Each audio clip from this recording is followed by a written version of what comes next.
Home sweet home. Welcome back to Genna Stadium. More baseball right here in Central Oregon. We'll send it down to our national anthem singer to get us underway, Thor Erickson. Oh, say, can you see by the dawn's early light what so proudly we hail as the twilight's last gleaming, whose broad stripes and bright stars through the perilous fight o'er the ramparts we watched were so gallantly streaming, and the rocket's red glare, the bombs bursting in air, gave proof through the night that our flag was still there. Oh, say does that star-spangled banner yet wave o'er the land of the free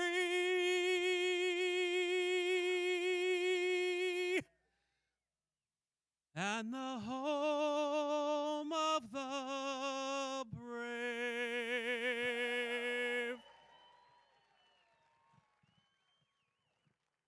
Thank you, Thor.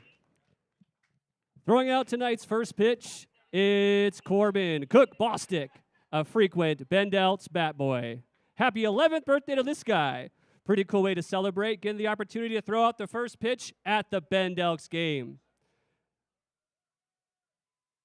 His parents would like to say that they're so proud of the hard work, dedication, and love he has for the game. It's been fun watching him set goals, grow, and make memories along the way. I hope you soak in every second of this moment because you earned it. Happy birthday, Corbin. Now go out and throw a strike and have fun out there.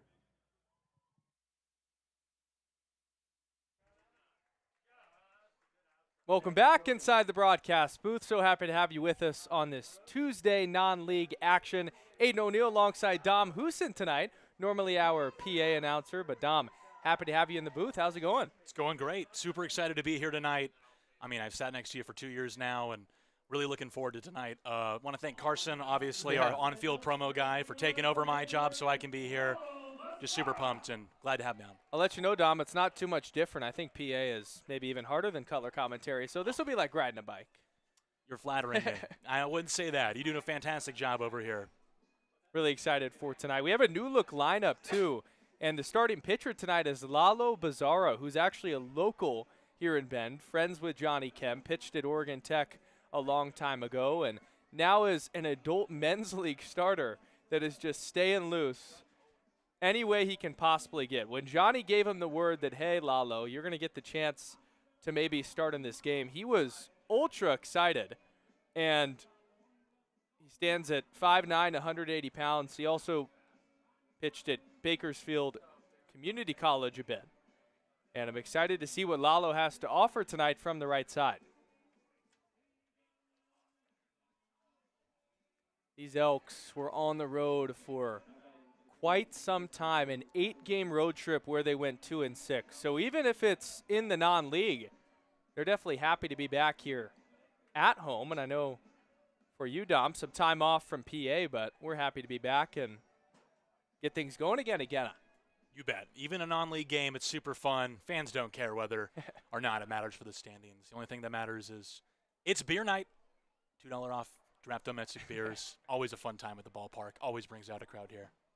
First pitch of the ball game misses up and away to Riley Wilson, the leadoff hitter for the Gresham Greywolves. We get started at 6:36, just 1 minute behind schedule. That one gets the call on the outside corner. And we'll take a look at the Greywolves' batting order for tonight.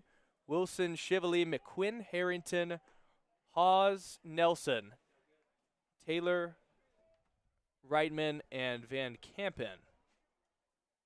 Greywolves in those gray tops. Elks in their all-white home unis. Fastball on the 2-1, chopped high in the middle of the infield. Ranging to his left is tonight's shortstop for the Elks. That's Grizz Sutherland from Summit High School. And immediately one out to open up this contest. Great start to the game. That's exactly what you want. Pitch in the zone, get your defense started, get the bodies moving. There's a lot, Dom, that you can take away from a game like tonight.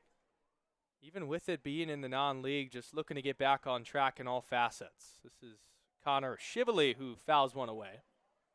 Tune-up game, absolutely.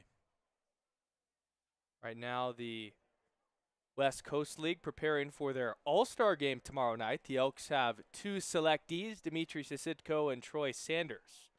Troy being a late addition as the 0-1's fouled away. And also in Major League Baseball, same thing going on, All-Star game tonight. So fun time for all these guys to reset, have some fun.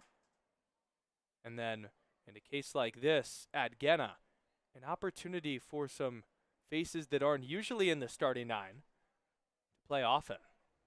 0-2 misses down at 87. Speaking of that All-Star game format, and specifically the home run derby format, I was a bit of a skeptic, I must admit, No on doubt. the new format and how it would play out, but my goodness, I could not be happier to be wrong about it. That soft grounder is fielded and thrown on to first by Cole Manwaring. And Manwaring also a high schooler from Ridgeview. Just wrapped up his sophomore season there.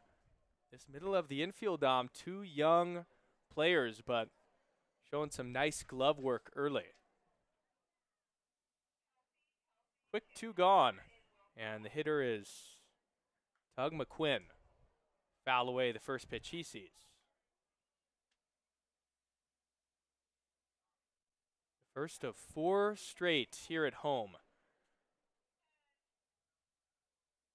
This one and then a couple of days off before the Ridgefield Raptors come to town. Raptors, one of the few teams the Elks play 9 times this year. They're actually the lone team that has that regard, and they've been really struggling in the second half, 0-9. So 2 teams looking to turn things around this weekend as the 1-1 gets the outside corner. Taking a look at the Elks defense tonight, familiar faces in the outfield, Murphy, Pupo, and Whitcomb. Carter Hess is playing third base, Grizz Sutherland at short. Warren at second as they get the strike 3 call. The backwards K for Lalo Bizarra. Great start for the veteran. Getting back in on the college summer ball action. Elks coming up in the bottom half when we come back on Bend Elks YouTube.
Bottom of the first inning, coming up right here at Vince Genna Stadium. Aiden O'Neill, Dom Hoosen. Happy to be with you, Dom. We're going to have a fun time tonight. Yeah, going to be a good one. To start off this offensive inning for the Elks, they've got Pupo, Hess, and Sims. So some familiar Elks despite all the new faces tonight. We'll get some new opportunity at the top of this order. Pupo being that spark plug that the Elks love. And he rolls one to the second baseman, and Taylor, who fields it on the dive, but his throw goes past the first baseman. Pupo will move up to second. And on the error, the Elks have a runner in scoring position. I don't think you can ask for a better start to the game for the Elks. Couple balls to your shortstop and second baseman on the top half of the inning and a strikeout to end it.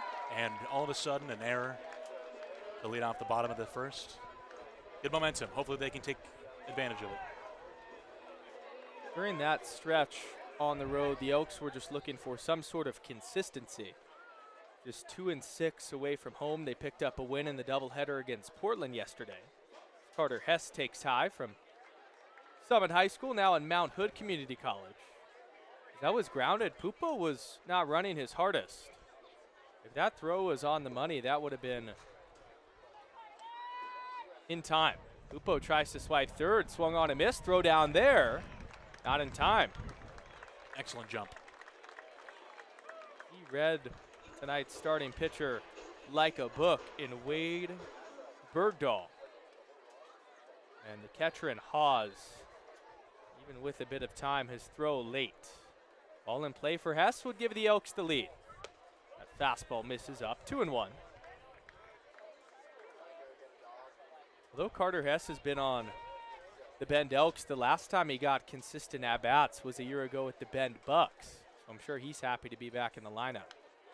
2-1's fouled straight back.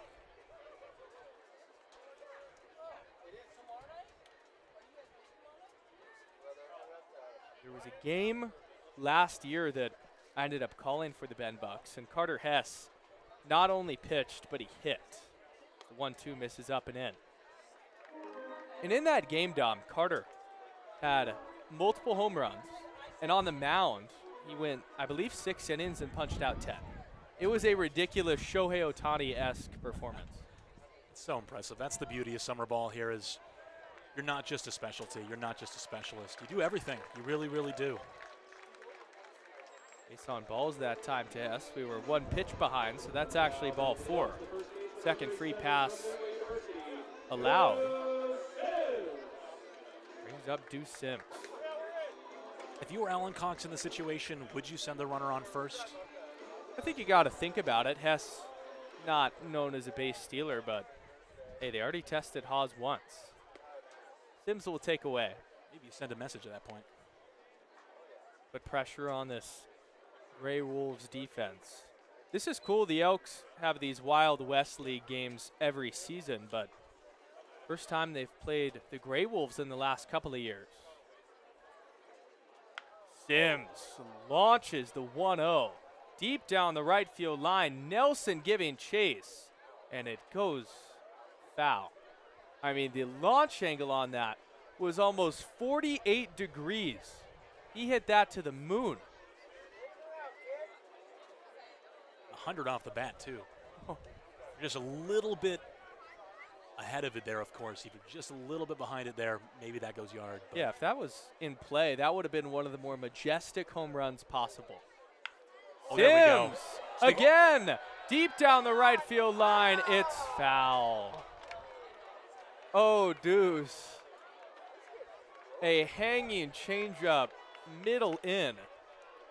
And Sims almost leaves earth.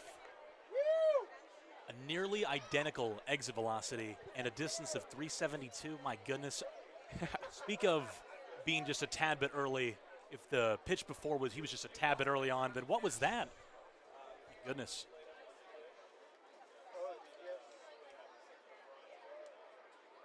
They throw over to check on the runner, and Hess, who's back with the dive. Watch out, Carter. Don't get too far off.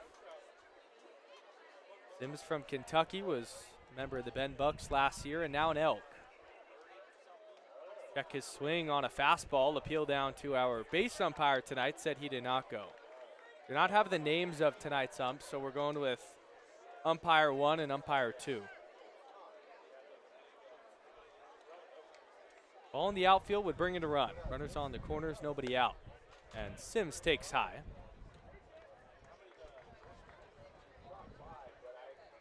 Stellar at bat so far. Look at this bench reaction. The lean, they thought Sims got it. I'll be honest, I thought so too. I was about ready to stand up and start yelling. It had that trajectory. Payoff to Sims. This is up and away, ball 4. Big league at bat right there. Fights back from what, 1 and 2? That's good work from Deuce. Absolutely. Situation where you just want to absolutely demolish the ball. You saw yourself do it twice in a row. Take some discipline to work yourself a walk and give your cleanup hitter a chance to bat with the bases loaded and nobody out.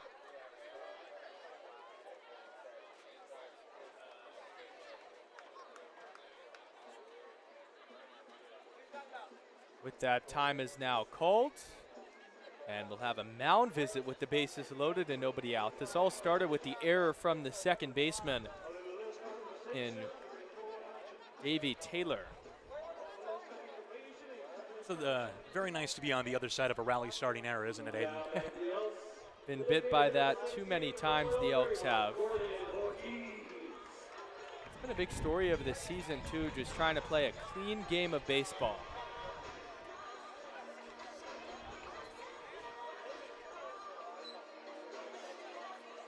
Gordon Ortiz, entering his sophomore year at LMU, will get the start tonight.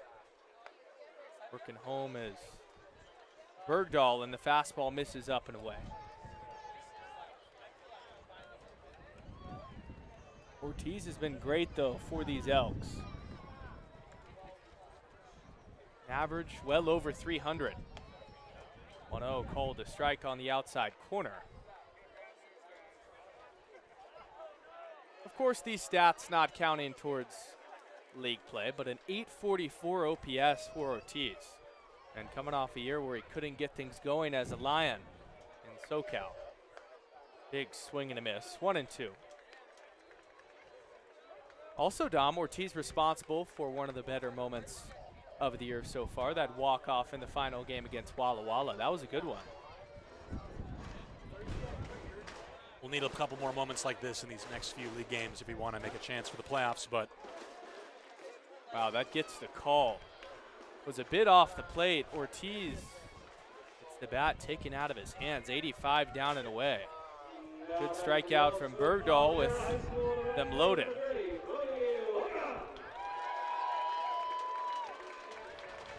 Bring up Brody Whitcomb. Will launch the first pitch he sees into left center field. Harrington and Vocampa coming together. It's caught by the left fielder, and Harrington tagging at third and scoring is Eli Pupo. An RBI sacrifice fly from Brody Whitcomb. Gets the Elks on the board. after the strikeout, I think you'll definitely take a sacrifice fly. You want to get on the board. You want the momentum. No, it's not a hit, but anything to get the offense going. Great way to start things off. Solid situational hitting, too, for Whitcomb. Runner on third, less than 2 outs. You just want a ball in the air. And he executes. We'll bring up Hayden Smith.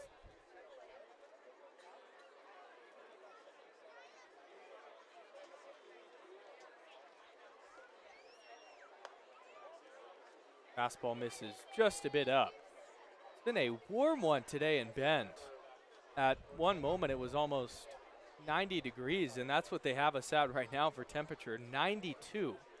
Fortunately, there's some wind blowing into the press box as Smith swings through it.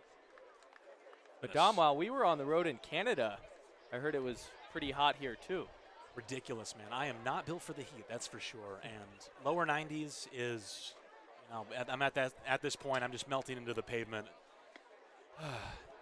3-1 now. Definitely hotter than it normally gets up here. Compared to Arizona, though, God, I can only imagine. You're used to this, man. A dry heat, though, is real, I will say. 120 in the desert is a lot different than on the East Coast, as that base hit is hitting to left field. Rounding third and heading home is Carter Hess. An RBI single for Hayden Smith. Gives the Elks a 2-0 lead.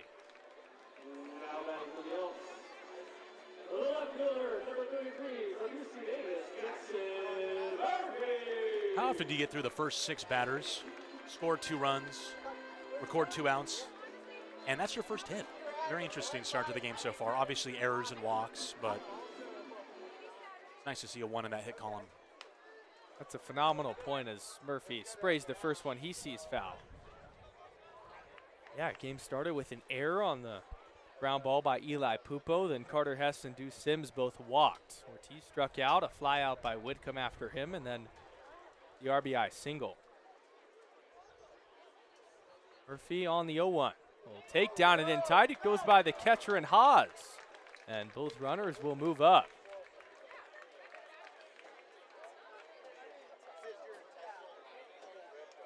Jackson Murphy got the start in yesterday's contest, in that afternoon game against the Portland Pickles, and was responsible for a couple of Elks runs.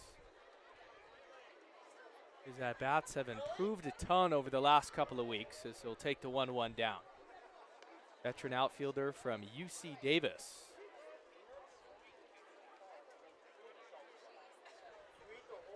Always digs in with an opposite field approach. Take low there, 3-1.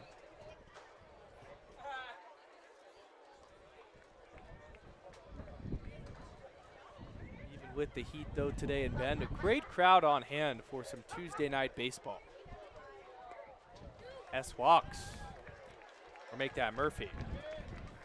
Takes ball 4 and the bases are loaded.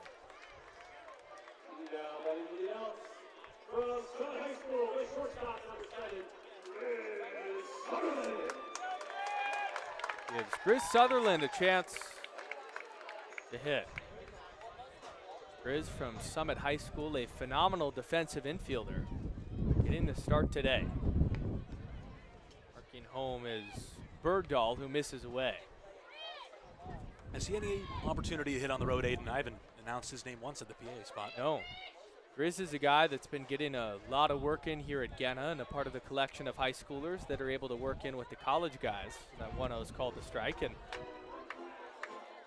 it's cool to then see in a non-league them get that opportunity, almost break through a barrier of now I'm playing college baseball, I can hang with the best of them. And Grizz last year had a couple of these chances too, as he lines one right back up the middle and through for a base hit. Bergdahl had to duck for cover. Sims scores, so does Smith. A 2 RBI single for Grizz. 92 right back up the middle. That's a good barrel.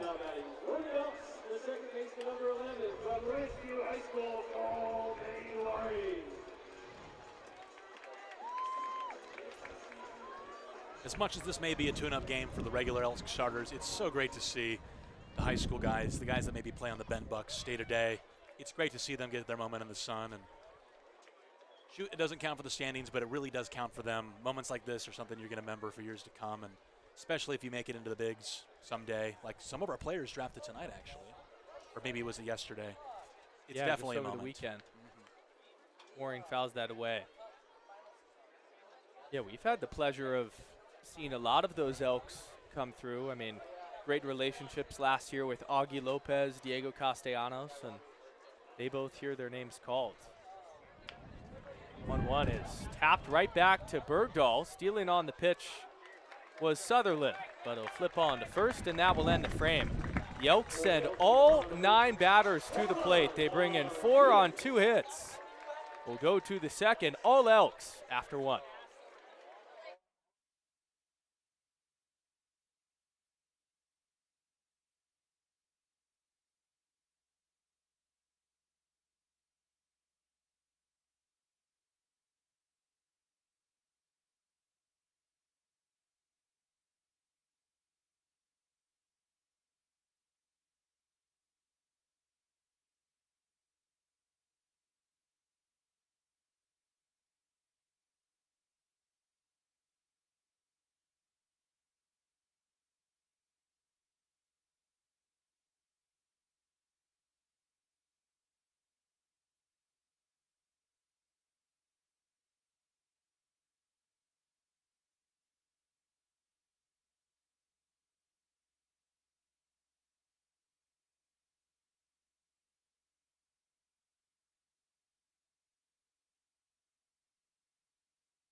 Colin Harrington, the batter, to open up this second inning, will take a strike on the outside corner.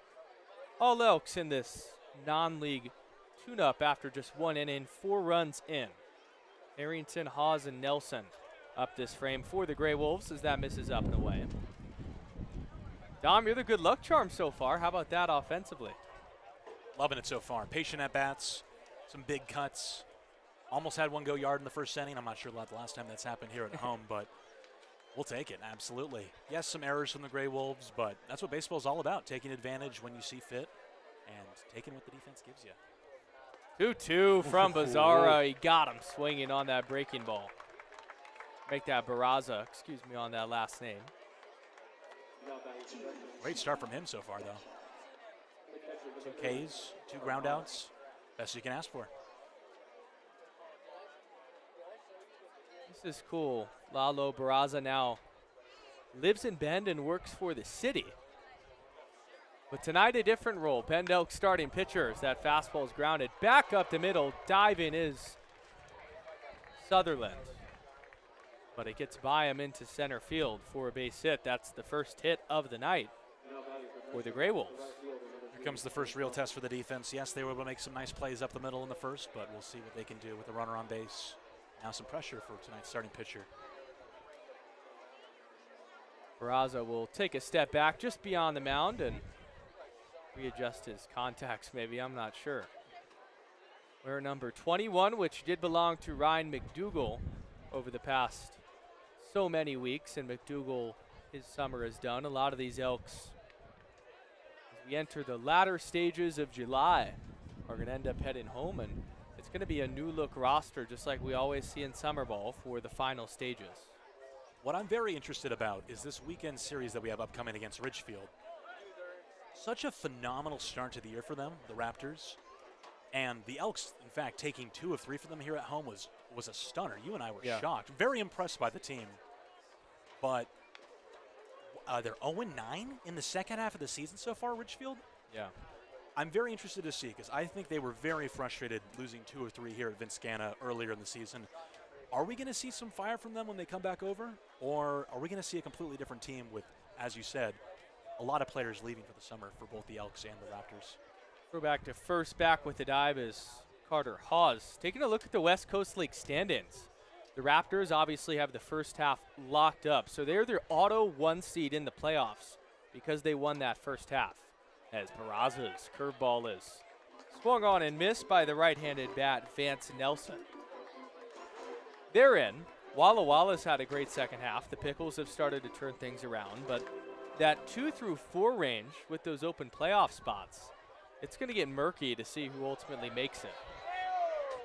1-2's fouled back. Every year, Aiden. Every year that I've worked here, the Elks have been in the chase at the end of the year, and it's been an absolute crapshoot. First year here, it came down to the final weekend when the Elks were on the road battling with the Pickles for the 4 seed. 2 years ago, snuck in, and last year, I mean, what a fun ride it was last year with the win. First home playoff win since 2015 here. You got to call the game and had to do the PA job for it. Wow, what a blast that was. I don't think we're ever going to have a moment maybe that special, but it truly was a fun time, and sometimes you chase the high. Breaking ball popped up foul and out of play. It was just a crazy season, and looking back on it, the Elks weren't particularly outstanding during the regular season. They were just 2 games above 500. But what they did was they snuck in the playoffs, and they were talented enough to win a home game here at Genna. The place went wild. And now, with that being the first playoff win since 2015, you're longing to get back to that. Definitely. A 3rd straight playoff appearance would be very, very nice, but the Elks might need to whip themselves into shape in the last little bit of the season here. But that's exactly what tonight is for. Get yourself ready, get some hits. Pitchers can feel themselves out. As much as you want to respect your opponent tonight, you need to feel good about a game tonight. A win would feel great, and a 4-0 start after an inning is definitely the way you want to see things.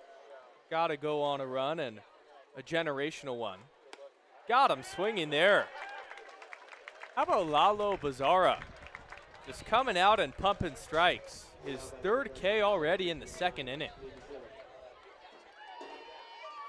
How long do you think he's going to go tonight? Have you heard anything about that? No word on what the pitch count limit's going to be, but I wouldn't imagine any more than around 70 pitches. Interesting. All 9 innings. Do you is think what I'm hearing? Bazzara's working the same amount of preparation and the way he's getting the body right as these college guys? I know if I was out of the game for as long as he's been, which is only 4 years ultimately, I would probably put a lot of that plyo work and the extra run in on the backseat. Well, speak for yourself, Aiden. I have the pitch bank set up in my backyard, so. I mean, he's throwing 86 right now tonight. No, he's got velo. It is clear that he has been working for this start. So why not go all 9, Lalo? We'd love it. 1-1 tapped right back to him, showing off the athleticism to end the top of the second. Phenomenal first 2 innings. Just 1 hit allowed through 2 innings for Lalo. Heading to the middle of the second inning. Small leap up.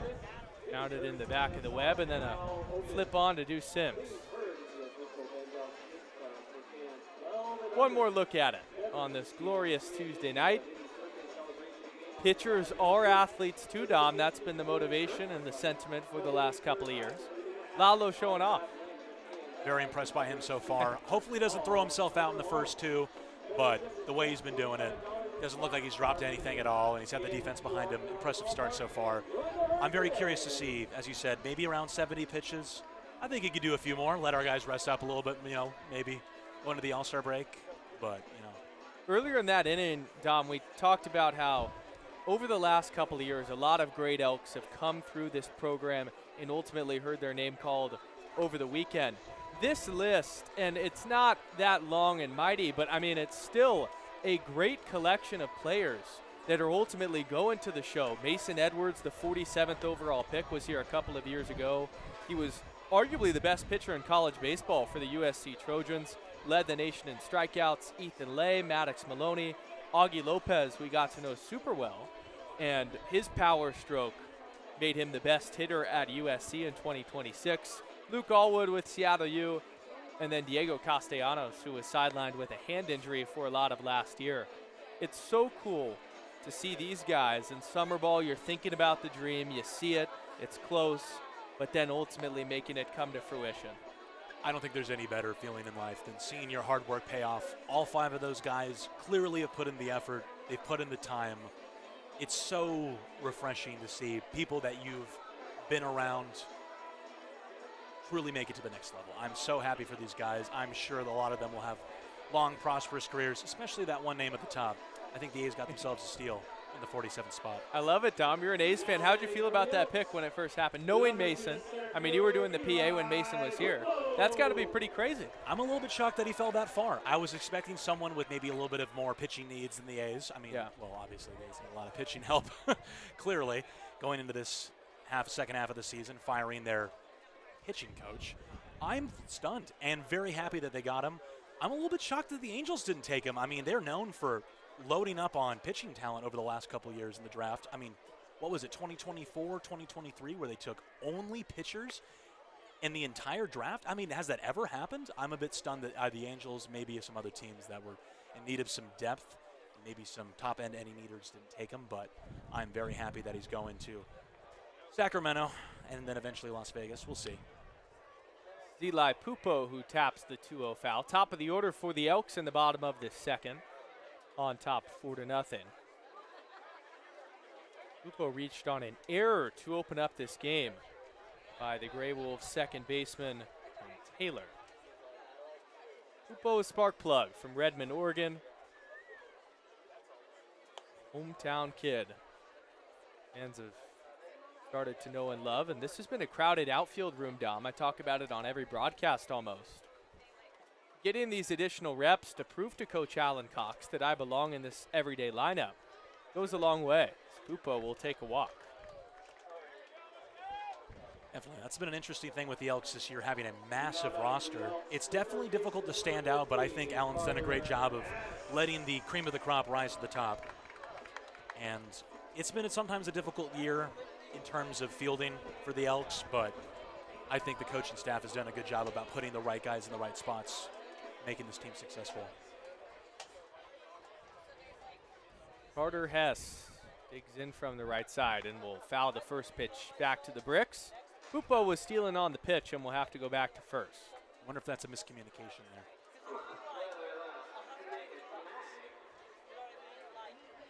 Wade Bergdahl, tonight's starting pitcher for the Gresham Greywolves. Struggling with finding the strike zone. That walk to Eli Pupo was his 4th of the night. I know it's a non-league game, but I'm wondering how long his leash will be if things start to get out of hand here in the second as well. Hess with a huge swing and a miss.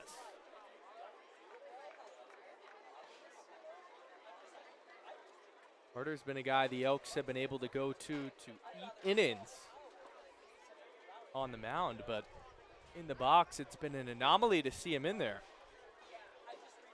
Happy to see Carter getting that bat, who takes high there. I mean, Dom, just looking at the bullpen, there are 2 guys down there. 2. Well, there's my answer on whether or not his leash is going to be long tonight. It's going to be incredibly long. There's absolutely nobody warming up. A little bit of a, almost looks like hacky sack going on over there with the ball.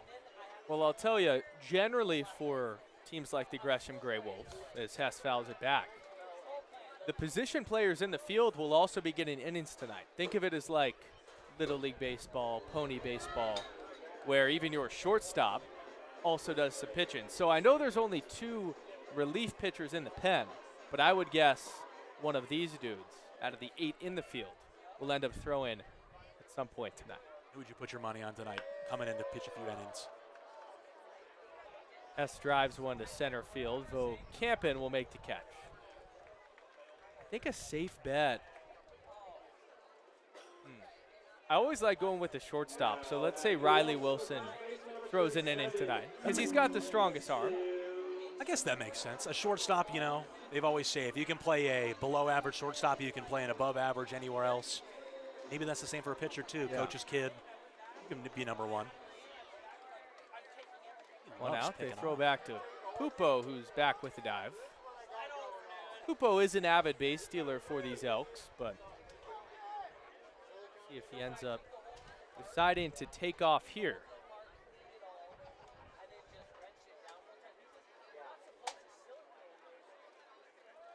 Pitch home is fouled back. Pupo was running and will have to retreat back to first.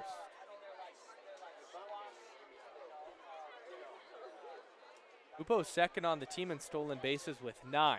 Even if he picks one up here, though, it won't count towards the stats. Counts in our hearts, doesn't it? Been waiting for this next at-bat from Deuce Sims after the long foul balls he hit. He was a couple feet away from his first homer of the season.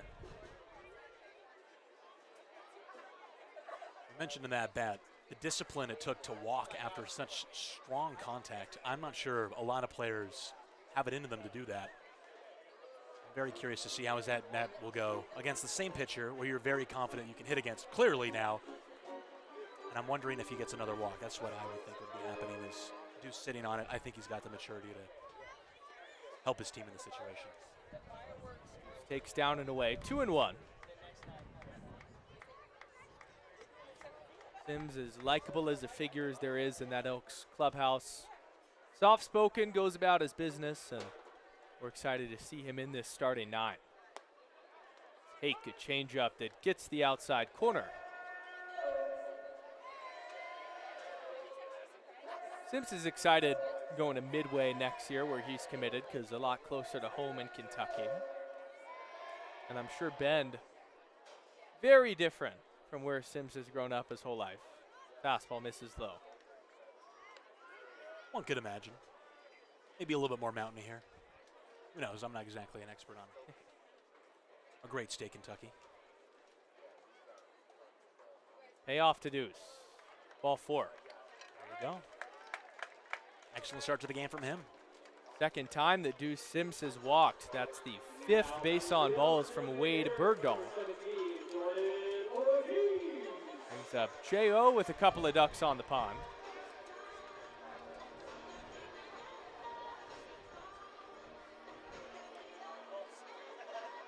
Ortiz has been great, an 822 OPS from the LMU catcher.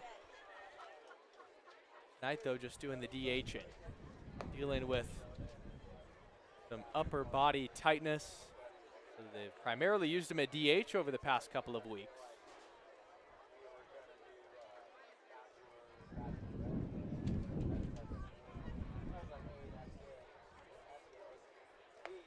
Ortiz takes a strike. It's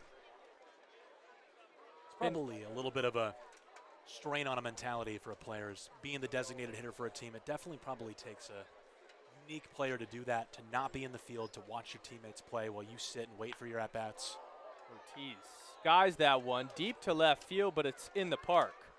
Trailing over is the left fielder in Harrington, and he catches it for the second out. I'm with you though, Dom. Especially when you're a DH, if you're not succeeding at the plate that day, that means that you have a long time to think about your next at-bat. And whatever that routine looks like in between at-bat to at-bat is critical for DHs to succeed. That changeup's called a strike. Strong will is definitely needed. Just a lot of patience, too. And a short memory. A ton of players like playing in the field because it gives you a chance to decompress. Inside move to check on Pupo. Nobody's there.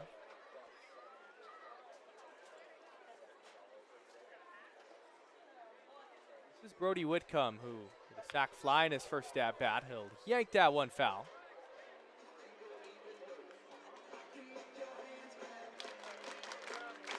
Chase for it in the pen. Enrique Perez, Elks relief pitcher, will go and pick it up.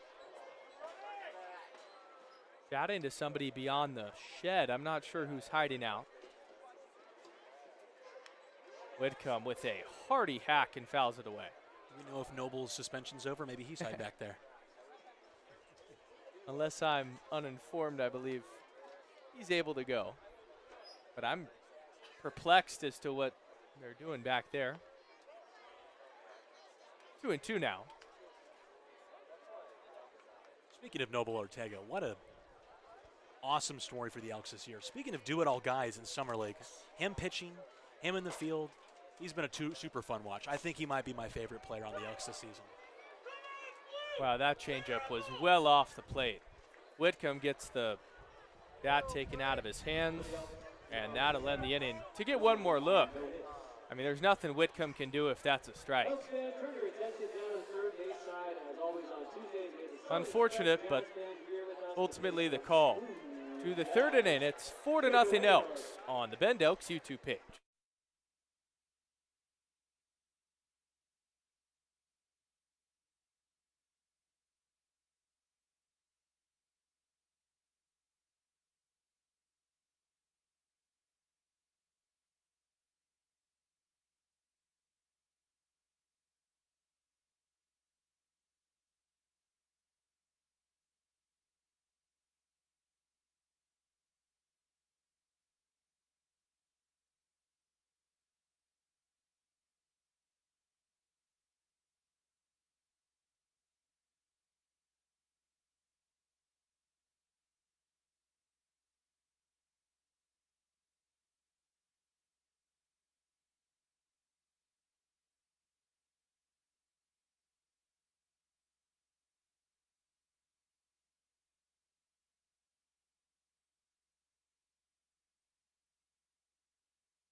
Lalo Bazara still going in this frame is on the first pitch. It'll be grounded to Carter Hess at third, who makes a nice play, fires on to first.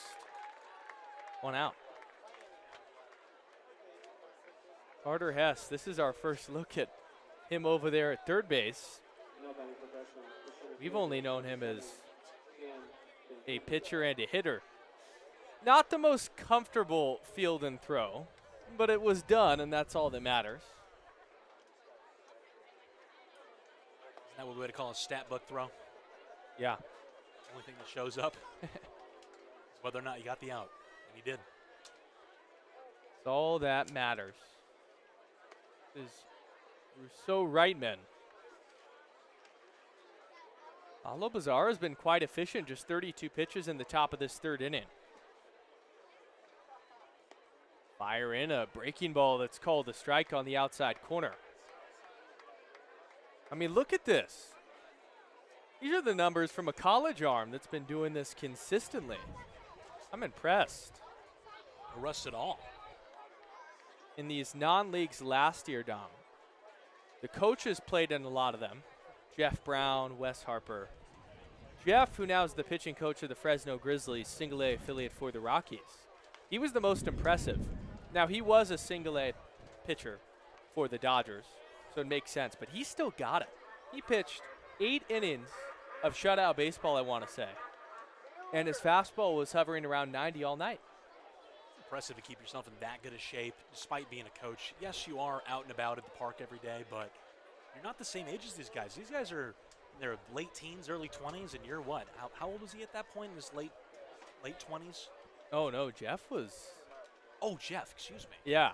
Wes is No. probably around that age.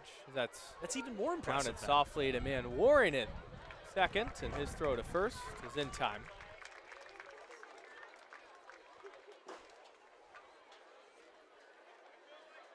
But yeah, for it to beat Jeff, that makes it even more impressive because he was, at the time, in his 40s and still in as good of shape as these college kids. Look, if you can hear me right now, if I think you in your late 20s, you're doing something right, boss. Hope you can hear this. Bazzara will get a ground ball on the first pitch to Hess, who boots it. Sutherland fields it deep in the hole, but his throw to first is not in time. Inches away from a beautiful inning there. He almost made that strong throw, Grizz did. That'll go down as an error on Carter, but no harm done. We're back to the top of the order with Riley Wilson.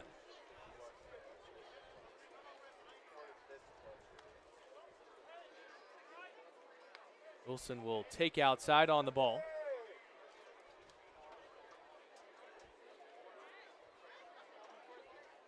Flag limp in left center field at half mast today. That fastball called a strike. Snap throw down to first, not in time after Senator Lindsey Graham passed away. Inning's over. If you have a little bit of a better throw there, a little bit of a rush, but I don't think you can blame the catcher in that situation where you had him dead to rights, and sometimes your throw's just a little bit off target. Focus up now, and you can get out of this inning really quickly again. Hopefully you save that pitch count here. Like the aggression from Hayden Smith. Throw a runner out. Decommitted from GCU and now committed to the Utah Utes. 0-1 is called a strike on the inside corner. I don't think they've attempted a steal on him yet tonight, but then again, they've only had, at this point now, 2 base runners. Bazzara's breaking ball plunks Riley Wilson. That's one of those hit-by pitches where the batter barely feels it at 67 miles per hour. Now we're going to see what he's truly made of here. Runners on first and second. He just plunked a guy. It's been a long time since he pitched. We're going to see what you're made of right now. Looking forward to it. 2 outs for Connor Shively. Shively pops up the first pitch he sees. To shallow right center. Pupo will make the catch, and that'll end the frame. Some more foot traffic for Lalo Bazzara, but no harm done. Elks on top 4-0 after the top half.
Home half of the third inning here at Genna. It's 4-0 Elks in this Tuesday non-league game. Aiden Smith will start us off to begin this inning. Smith, Murphy, Sutherland, 6, 7, and 8 in the Elks order.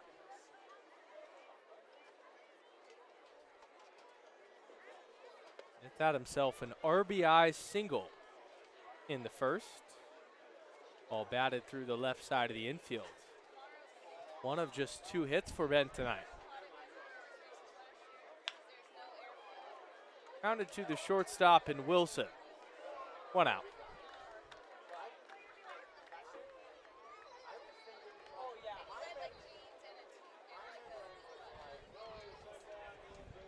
And that'll bring up Jackson Murphy. Wade Bergdahl will look to get his pitch count down this inning. Picked up a tad after 2 innings where he faced the majority of the Elks lineup. That right there is the first time he's retired the leadoff batter in an inning. Definitely seems to be settling himself into the game now. Murphy takes up and away. Well, the Elks tonight are playing the Gresham Greywolves. They used to be a member of this West Coast League, now in the Wild West League. Murphy foul tips one into the catcher's mitt. They play at Mount Hood Community College and in their first 2 seasons as an organization in 2016 and 2017. And then they ultimately became an independent league team in 2018 out of the West Coast League. But Gresham, being from where you're from, Dom, in the Portland area. And it's cool that they've now formed this Wild West League with a lot of teams and given some other college kids opportunity, playing each other consistently and adding on another element to this summer ball scene in Oregon. Definitely. You have to be thankful that there's so many different leagues, so many different teams willing to play each other. Yes, it's for the fans, but it's also for these players too. There are so many young ball players looking to break into the scene, both in college, both in the minors. And it's nice to see teams that maybe haven't stuck around in a league like the Elks play in still kicking. Murphy popped that one out to Wilson, the shortstop, and a quick 2 outs. I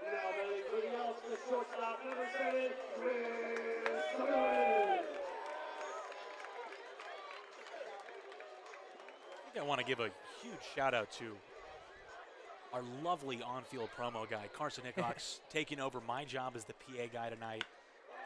Sutherland, base hit.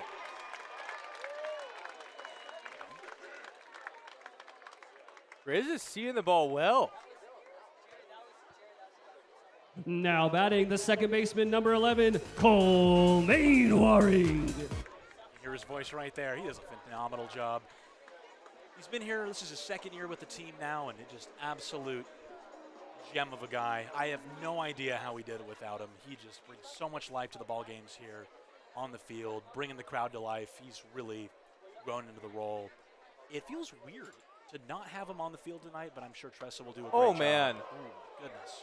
Good thing that was a breaking ball. He's going to take one to the head. I think he wanted it to be 70, not 90. Oh, my goodness. That is 71 that thudded off the helmet. We could hear it from up here, even though it was softly thrown. That's never a good sight, but it looks like Mainwaring's all right. Eli Pupo stepping in at the top of the order. All right, you've heard Carson now for about 2.5 innings. What would you rate his PA skills thus far, 1 through 10?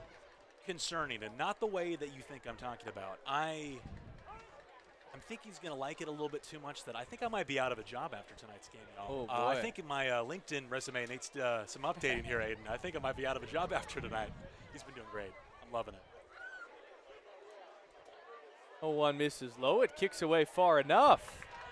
We're moving up to third is Grizz Sutherland.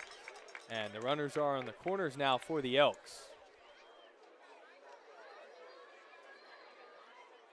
That's good instincts. I think just watching Grizz over this small sample size, you can tell he plays the game the right way.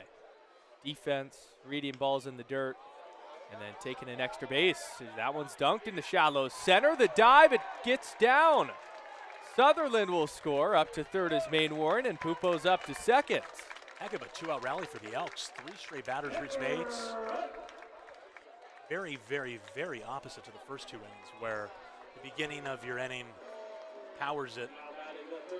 Shoot, we'll take the 2-out rally here. We'll see if we can keep it going. Ultimately, that's going to be an RBI double, even though it softly fell in. Still 2 runners in scoring position for Carter Hess. Big hack and a miss at the top of the zone. Sutherland just came in to score, Hess at the plate. And they actually won a state championship together at Summit High School, which is where our producer Pierce Gordon went to. So there's a lot of connections. Hess fouls it back. It's always a little lovely to see the local kids playing for the Bend Elks. I know we've had a couple big names, such as Simon Lemke, playing here the last couple years. They really do get a crowd pop. These local fans really do know their players, and it's really fun to see them play. Hess stays alive. Well, I wanted to ask you about that, too, because you being a Bend native, you've been living here for quite some time now. Or more from Portland, but still, you're familiar with this area. You notice how much this community really does value their guys, and I think that's one of the more unique things about Bend. Oh, totally. Despite all the growth in Bend, it really is a tight-knit community. People are here because they love it.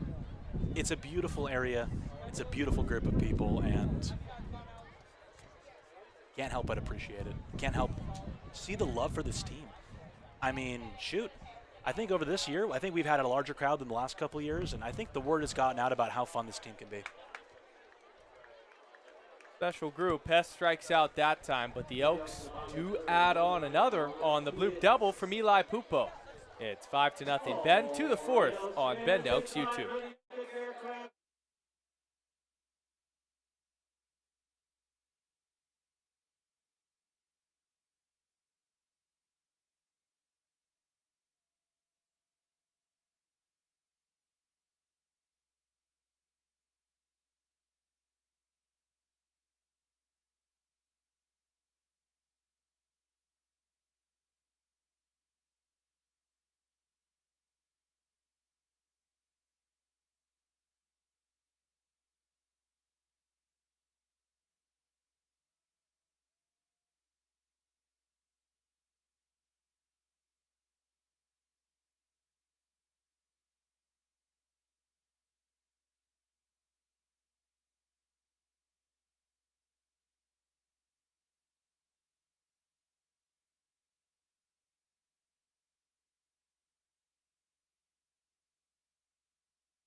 The top of the 4th inning, Elks in control, 5-0 the score in this non-league action. Lalo Bizarra still going strong, gets a ball fouled back there to open up this inning. This is the heart of the Greywolves order, McQuinn, Harrington, and Hawks. 3, 4, and 5. And we'll look to get the Greywolves back in this game as though one's fouled away. It'll be interesting to see how Bizarra fares after such a long break between innings. It's been happening every inning so far, all 3. He's been having to deal with it. But maybe with being out of the pitching game for so long, the long breaks really do help steady him, or maybe it rattles the nerves. I mean, clearly hasn't done the latter. It lets the body reset a bit. I mean, the efficiency is evident. 47 pitches, 3 innings, 3 Ks to no walks. Make that number 4. Lalo Bizarra continues to get swing and miss. I don't think you can ask any more from a start from a pitcher that hasn't pitched in what? How many years did you say, Aiden? 4? Last registered stat was 2023, I believe, with Oregon Tech. Harrington is late there. I pulled up his numbers. He was a workhorse in 2023 with OIT as the 0-1s fouled away. 5.37 ERA, 68 and 2/3 innings pitched. 47 Ks to 27 walks. Really good season. Absolute Chad innings eater. My goodness. And in a game like this, all you're hoping for is that he throws strikes. That's all he's done. He's done exactly that, and he hasn't lost a tick on his velocity. Yes, that was an off-speed pitch, 68 miles an hour, but he's hovering in that high 80s, mid-high 80s. Phenomenal so far. I've been really impressed. Rallying that back is Colin Harrington. Just a simple delivery and works really quickly. Dialed in a rhythm. That big off-speed misses in tight at 64. A slow churning breaker. Is that an EFIS watch there? What do you think? I think it is. If you're around, let's say 59 to 67 miles per hour, that's an EFIS. 3-2. Can't lose him here.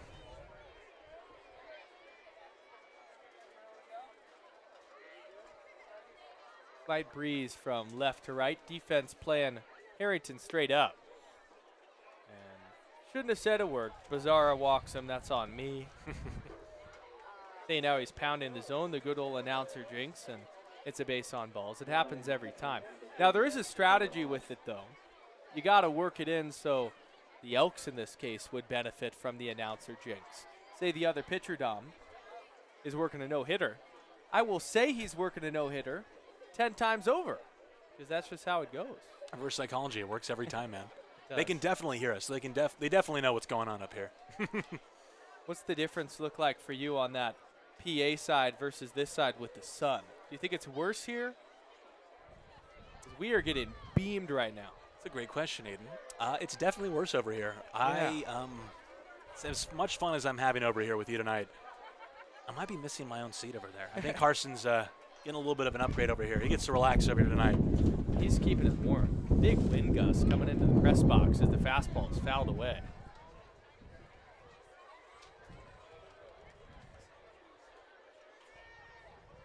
Good play by our third base coach tonight. We unfortunately don't have a Greywolves roster, which also means I'm unsure as who the coach is, but tip my cap to the man 90 feet away down the left field line. Snap throw down to first. Harrington's back with the dive. This is Carter Hawes, who's singled in the second. He's the lone hit for the Greywolves so far tonight.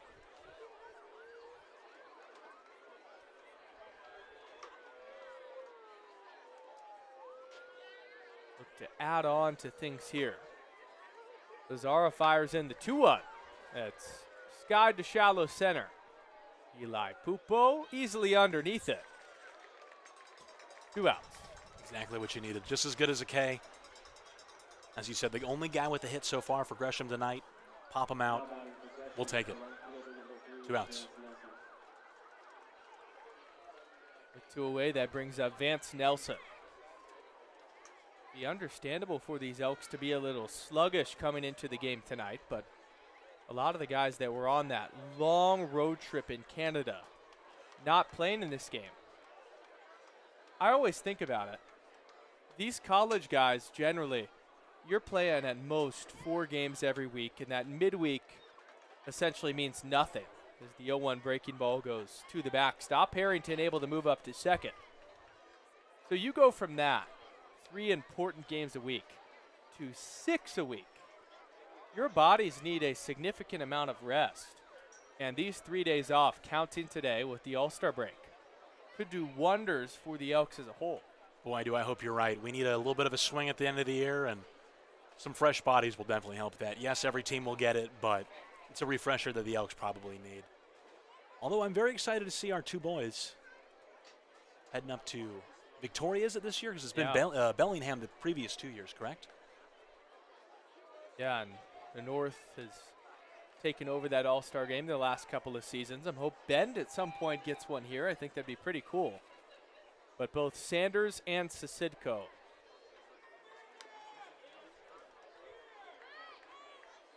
That fouled away that time by Nelson.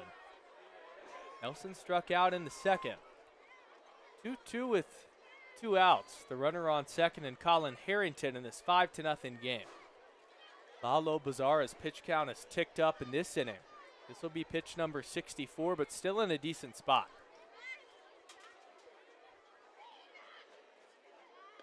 Check swing, he went around. Lalo Bazara, another strikeout. That is number 5 on the night, and the second of this inning. Completely fooled was Vance Nelson. We'll go to the 5th on Bend Elks YouTube.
Back here, bottom of the 4th inning. Deuce Sims will lead things off and take a strike on the outer third. Looks like that's Keita Nato down there as our third base coach. They've been rotating all night long, and Chris Peronace is down there at first now. Sims unloads on that swing, but swings through it. I think that's a smart coaching decision, having the players get in on the action in the coaching department on the third and first base side. I mean, shoot, you want to keep your team engaged, and despite a 5-0 lead, you want them to have some fun. And despite a very interesting call, you know, maybe you get the guys engaged. Tough again for Deuce Sims, who took a pitch well down and outside, but it's called a strike. One gone here in the 4th for Jordan Ortiz. But a night off for the coaches, too. Pierce just showed us down there in the dugout. They're lounging back. Doesn't seem like the dugout is necessarily the most attentive at the moment. J.O. will take well high.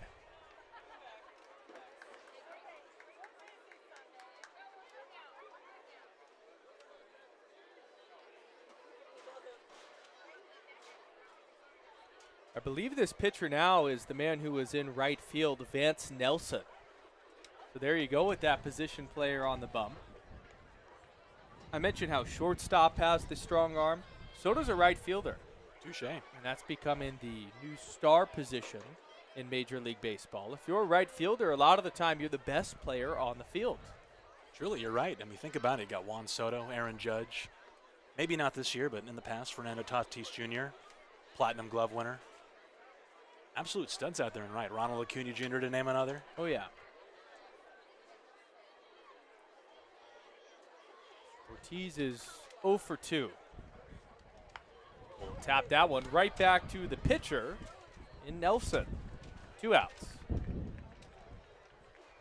The redeeming quality of this heat so far tonight is this wind cooling everybody down in the crowd. And we'll take one more look at that ground ball to the glove side of Nelson, who was falling off on that side of the mound. Made it look easy. One advantage our lovely fans have tonight, speaking of which, a lovely crowd. Fans tonight, it is Steal a Deal Tuesday. Elks fans get $2 off draft domestic beers. Great way to stay cool. I mean, is beer a great way to stay cool? I don't really know. Maybe, you know. I think it cools you down. The real question is, can we get them in the press box? Oh, man, have I tried. In the water bottle? 1-1. Michael's a little bit too smart for that one. Brody Wood comes 0 for 2. Had an RBI sac fly in the first, and we'll take away there. I mean, this crowd, if you just looked at how many people are here by the naked eye, you would never tell that this was a non-league game. It is packed for the Steal a Deal Tuesday. I think that's a little bit maybe we've been on the road for so long and people are starting to recognize, shoot, we got 10 games left. It's time to make it out to an Elks game. Whitcomb swings through it. Is that all? 10 games? I mean, this one and 9 others. We got a 3-game home series against the Ridgefield Raptors. We got a 3-game homestand against the Portland Pickles. And then right after the Pickles series, Marion, and that is it, unless we make the playoffs. Crazy to think about. Whitcomb strikes out to end the 4th inning. Taking a look at the upcoming schedule for the Bend Elks, you got Ridgefield coming to town this weekend, who are looking to get back on track in the second half. Yes, they're a lock for the playoffs, but you got to build some sort of momentum going into that next stage of the season. No doubt. Then you go to Corvallis and to Ridgefield. Those are the 9 games we talk about versus the Raptors, with the Elks already playing 3 against them. So it doesn't get any easier, and it is now or never territory, Dom, for these Elks. That's why you need this break. A couple days off really could do wonders for you. Hopefully the Elks keep themselves in good spirits, but seriously lock in. We'll need it. We want a 3rd straight playoff game here at Genna Stadium. The last 2 years were just absolutely electric, especially last year with the victory over Corvallis. Bend really does show out. I mean, I very recently learned that the all-time stadium record, Genna Stadium, celebrating its 80th birthday this year. First of all, that's an unbelievable fact. The largest crowd in the stadium's history was, in fact, the 2015 West Coast League Championship game. Michael Herco, our general manager, told me that it was over 4,500 in attendance that night. It was ridiculous. I thought that our fireworks night just a couple weeks ago, that was crazy ridiculous. I mean, people were standing in the aisles. Apparently, people were sitting in the aisles in 2015. And I wish I could have been here to experience something like that, Aiden. Yeah, I would have been only 10 years old at the time, so the Elks weren't even at the top of my mind. But 4,500, I don't even know how you could fit that many people in this place. I'd love to see it. I think that's just a testament to Bend. There is a love for this team, and in comparison to a lot of other towns in the West Coast League that sometimes do have much larger population sizes than the Elks do here in Bend, it's ridiculously impressive how much this town loves their team. And I think the love grows year to year. Clearly our attendance never dips, regardless of the team's record. And I think a love letter is very much deserved to the city, Deschutes County in general. Like Josh Johnson, Elks relief pitcher, maybe getting ready for an at-bat himself. Visualizing in that dugout, the pitch on the way. If you believe it, Lalo Bazara, he was on a pitch count, Dom. This is now Enrique Perez, the righty out of the pen from Oregon Tech. So full circle almost. Lalo Bazara used to pitch for Oregon Tech. Now you're turning it to a guy that is currently on that OIT roster. Pretty eye-opening. It's very interesting. Perez on 3 pitches with the punch out. Enrique Perez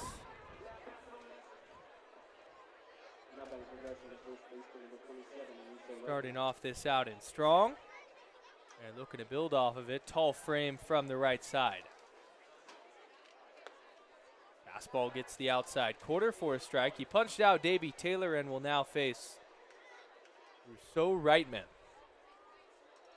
Working at the speed of light as that fastball misses down and away.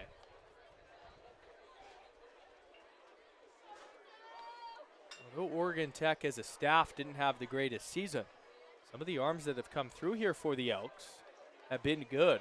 Look back to the opening series where Aiden Lundquist, the southpaw, threw on Saturday night and ultimately gave the Elks a great chance to win. Simpler times then, Dom, when the Elks were 3-0. As that's roped down the left field line and fair in front of Jackson Murphy. What a fun opening homestand that was here. The vibes were high, not saying that there's been any lack of energy from our fans this year, but wow, 3-0 start to the season. That's the first time that happened in my time here with the Elks. It was awesome, seriously, and I believe there was a walk-off. Do you remember who that was from on the first week of the year? I do. It was Kevin Ferruda in the game, laid down a bunt to the lefty Michael Klein, who's actually an all-star reliever for the Springfield Drifters. He fell off the mound, he fielded it, and then he tried to throw the guy out at third, as Deuce Sims will range back on the pop out and make the squeeze. 2 gone. He ranged back. Klein then came in, fielded it, threw it to third, and he threw it past the Springfield third baseman. Sisidko slid in there, he popped up, he ultimately scored. Party in right center field, and the Elks were undefeated. I'm amazed at how well you remember that. Detail for detail. I mean, yes, I do remember it was a squeeze bunt. Definitely an interesting moment. Ooh. Fastball gets to the backstop past Hayden Smith. My goodness. I mean, I remember the talks you and I had up here with Michael as well. What happens if we go, 54-0? I think those dreams are just a little bit long gone, but man, Prescott's guys can dream, can't they? It's also crazy to think about how fast this season has gone by. Gosh. Perez's fastball misses away. I mean, it's what happens when there's 6 games a week, but it's already July the 14th, Dom. We started on May 29th. Do you believe that? Time flies when you're having fun, my friend. Does indeed. 2-0 misses away.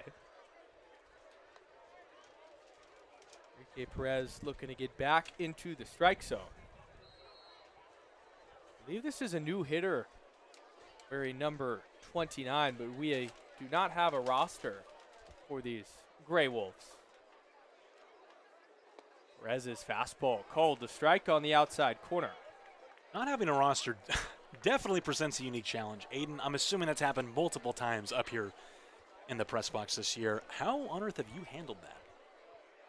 Just keep it pushing, man. I feel for whoever this batter's mom or dad is watching it, because it's not disrespectful. Grounds one back up the middle, fielded by the second baseman and Maine Warren, and a good pick by Deuce Sims on the back end. Nice scoop of ice cream there from him. Dug it out of the turf. The Greywolves pick up their second hit of the night, but still 5-0 Elks as we roll on at Genna.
The sun is beaming. We're rolling along here at Genna. Aiden O'Neill, Dom Houston. Thanks for joining me tonight. Dom, you got the shades on. I don't. Looking more fly than me, which is tough, but I'm also getting the sun in my eyes. I should have been more prepared. Wait, I actually do have some. I didn't even realize this. Speak of the devil. I'll put them on. Right now, Elks on top 5-0. Thank you, Mom, for these. I lose sunglasses all the time, Dom, so it's good to have my mother give me a backup pair. Fastball's called a strike. I'm surprised I haven't lost these yet, but I think it's because they're prescription, Aiden. I need them to see during the game. There you go. Especially during the sun. Oh, my goodness. It's a bright one. You weren't kidding about this light over here. Oh, yeah, it's unreal. This is Hayden Smith to open up the frame for the Elks. The righty on the mound now is Colin Harrington, another Gresham Greywolf that was in the field. He was in left, and now he's on the mound.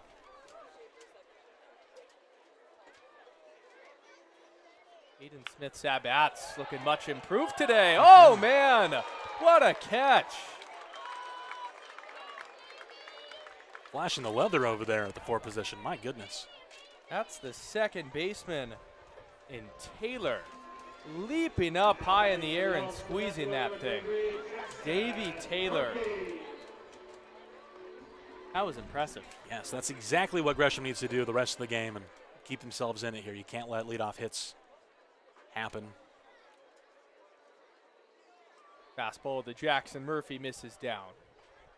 This is the final non-league game of the season for the Elks.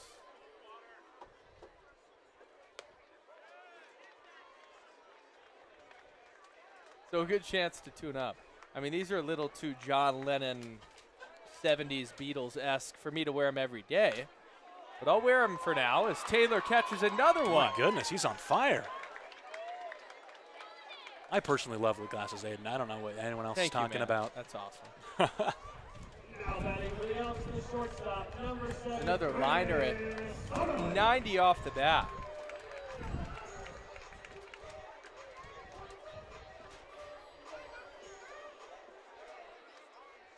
Good catch, though, brings up Grizz Sutherland, who will duck out of the way and get hit by a pitch. Right now, Grizz is leading our Bull of the Game votes in my eyes. He's reached in all 3 plate appearances, has a pair of hits, and is doing it all. Infielder from Summit High School. Now another infielder from Ridgeview, Bull Main Warren. The pitch goes to the backstop. Sutherland up to second.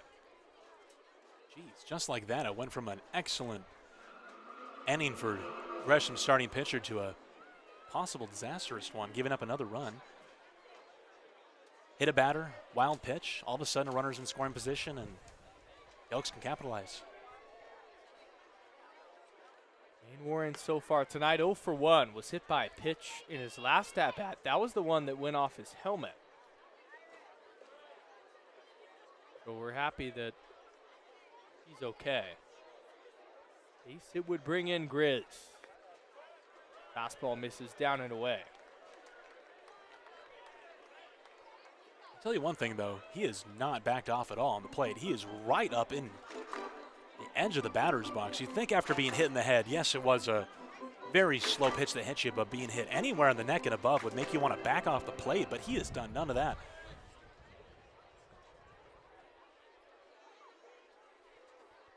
Rio to Cole. Misses away, ball 4. So that walk puts runners on the corners with 2 outs. Cole Main Warren's one of the coolest stories in this game. Dom, he's only 16 years old, playing against college competition. I did not know that. You've got to be kidding me. Really? Ridgeview High School right here in Oregon.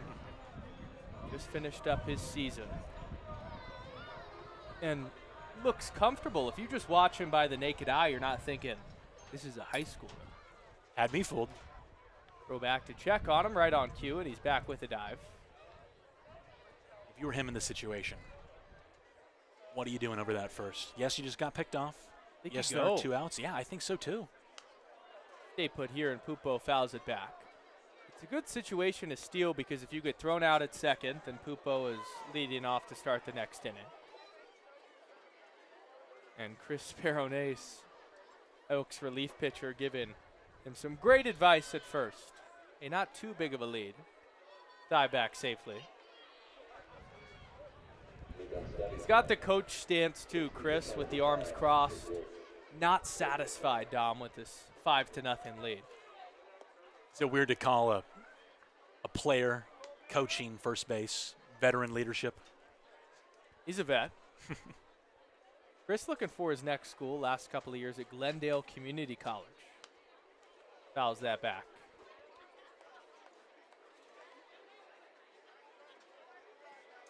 Eli Pupo, the batter from Bushnell. As a look down at third, that looks like it's still Keaton Nato, Elks outfielder. He's got the whole coaching get-up on, too. Like he's fresh out of his playing career. Running on the pitch is Maine Warren. Pitch misses away. He'll dive into second with the stolen base. Attaboy.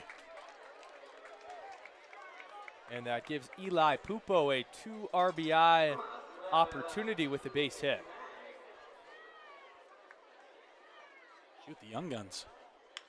Pupo grounded softly back up the middle. Fielded by the shortstop. Ranging to his left. He makes the play. And that will end the inning.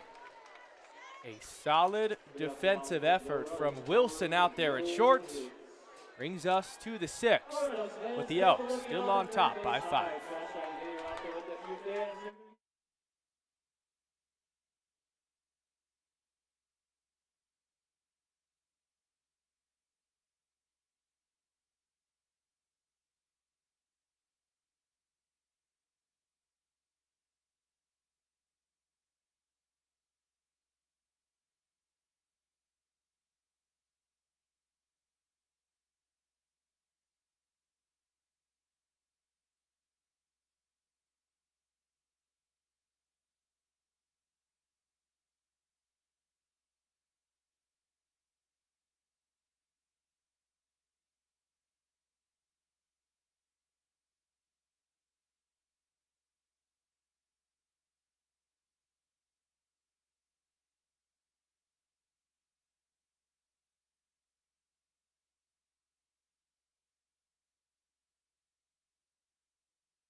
Top of the 6th inning, Enrique Perez cruising along after coming in relief for Lalo.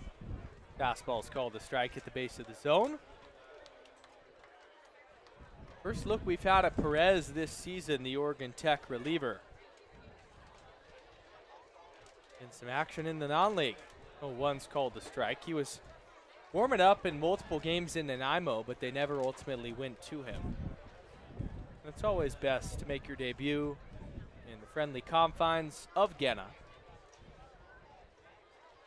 That pitch misses just away. Top of the order here. Wilson, Shively, and McQuinn.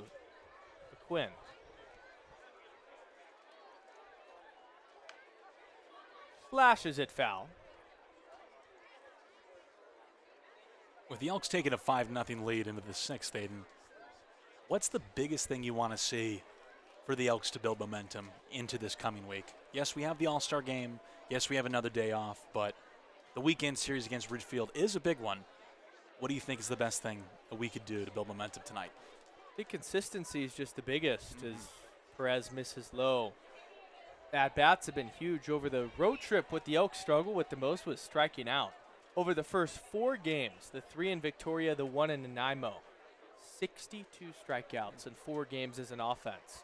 They finally started to figure it out when they went to Portland after that, and even in the final couple of games in Nanaimo. So for the offense to keep putting the ball in play with 2 strikes, And then the pitching staff, the same thing we've said all year, attacking the zone at a high rate. As Wilson flips one to right field. Playing extremely shallow is Brody Whitcomb. And he only has to move in a couple of steps. Do you think that's a scouting report play or an opposition play? Maybe the latter. I think a little bit of both. Whitcomb was almost daring him to hit it to the opposite field. And he ultimately did, but Whitcomb was nicely shaded in and made the easy catch. Time now called for Connor Shively. Go and get a piece of lumber.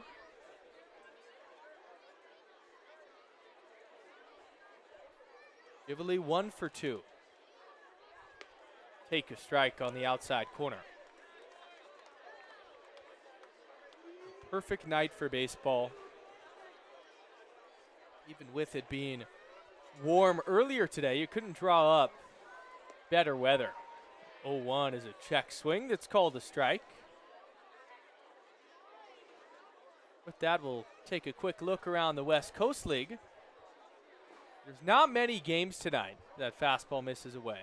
It's all non-league on Tuesday, July the 14th. A ton of teams off, being in Victoria with their guys. The lefties are losing to non-league 3-1 in the top of the 6th. Elks, of course, on top. Knights tied in their non-league matchup 2-2. Bells on top 5-0. And then the Ridgefield Raptors up 3-0. No league wins for Ridgefield despite winning the first half in the second half of the season. But maybe a non-league victory is all they need. Shoot, sometimes you just need to see yourself win. I think that maybe could be the same for the Elks here tonight. It's flipped to Sims, who boots it. Nobody's covering first. And reaching base safely is the two-hole batter. 1 out, that's Connor Shively. Yes, you didn't make the play at first base there. That was a tough ball to handle, coming at you really quick over there at the first base position, but I think you need to have the wherewithal to cover your base there afterwards. You might have been able to get him. Yes, the throw might have not been in time, but it's a little bit of an effort play there. Hopefully you can get back on it. The pitch. Outside.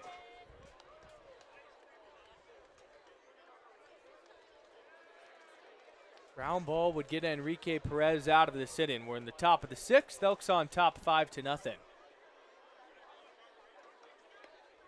although they've scored 5 runs, you look up in the hit column, just 4 hits. The offense hasn't necessarily gotten going.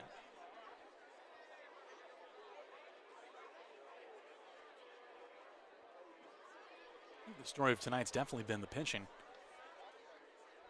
Great effort by Lalo Bizarra as tonight's starter, and then Enrique Perez has backed him up nicely.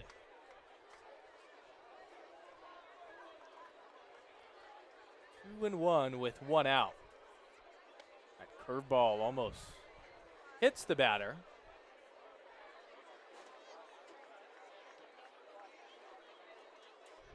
Gorgeous with that sun beaming off of our field house and left. Slightly open stance from the right side. Perez's fastball misses up and away, and Tug McQuinn will head down to first. Do you think this is about time that the sun starts playing a factor, or is it a little bit later? About from now to the next 30 to 40 minutes, it'll really affect the hitters. What I found, too, is it's really the lefties that get affected most. With the righties, their left side of their face is almost shielded by their helmet. The lefties have it directly in their eyes. As the runner's going to try to steal on Hayden Smith, his throw goes by Hess. Hit off the runner. And oh no, you hope he's all right. Moving up on the back end is Quinn. Immediately winces over in pain. He's not moving at all. Connor Shively, I think he wore that right in the face. Yep, I think we need to get the Elks trainer out there immediately. Did not look good. Just a one-hop strike from Hayden Smith that caught flesh. And he's walking to the side. Shively getting the towel out, and we'll immediately apply pressure to his face. One more look at it. The one hopper. Oh, definitely. Direct strike. Oh, my goodness.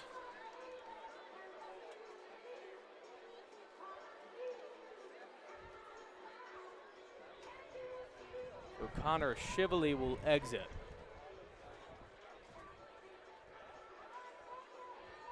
Talk about taking one for the team. He was up quickly after that. Number 2 now pinch running for Gresham.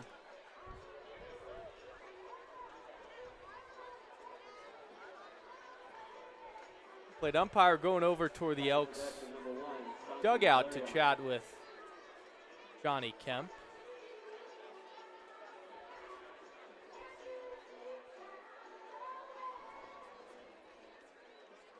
I'm sure what that chat's all about, but now the home plate ump's going to go talk to Gresham's side.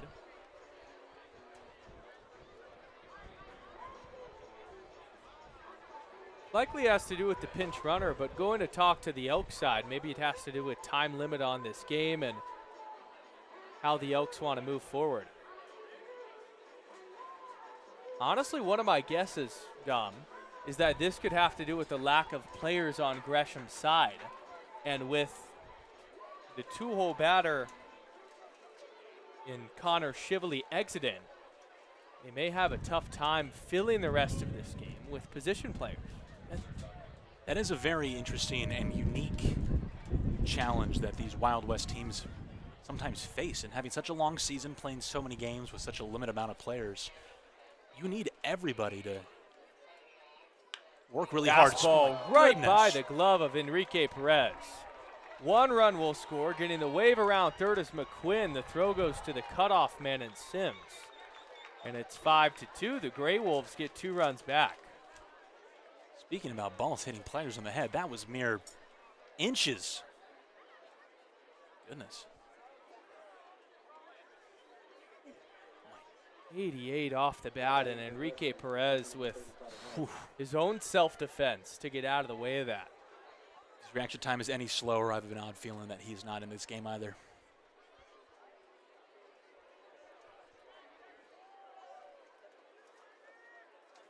One out for Carter Hawes. Perez delivers a fastball that's popped up to the right side. Moving over is Whitcomb in foul territory, and he cannot get there.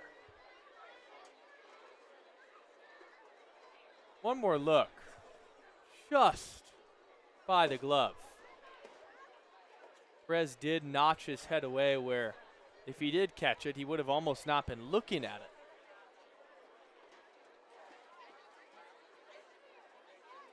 I think he'll take that outcome. My goodness, 1,000,000 times out of 1,000,000. 0-2. Out in front on that is Haas. Ground ball would get the Elks out of this in the top of the 6th. Just 5-2 the score, but the Gresham Greywolves showing some life. Check swing, misses low, stealing on the pitch is the runner and Tug McQuinn, and he'll swipe it without a throw. It's very difficult for Enrique there. You lose your double play opportunity to get out of the inning. You had the guy down 0-2 in the count. A pitch that you lost a little bit there eliminates a little bit of an opportunity. Now you look to strike the guy out. Perez gets the call.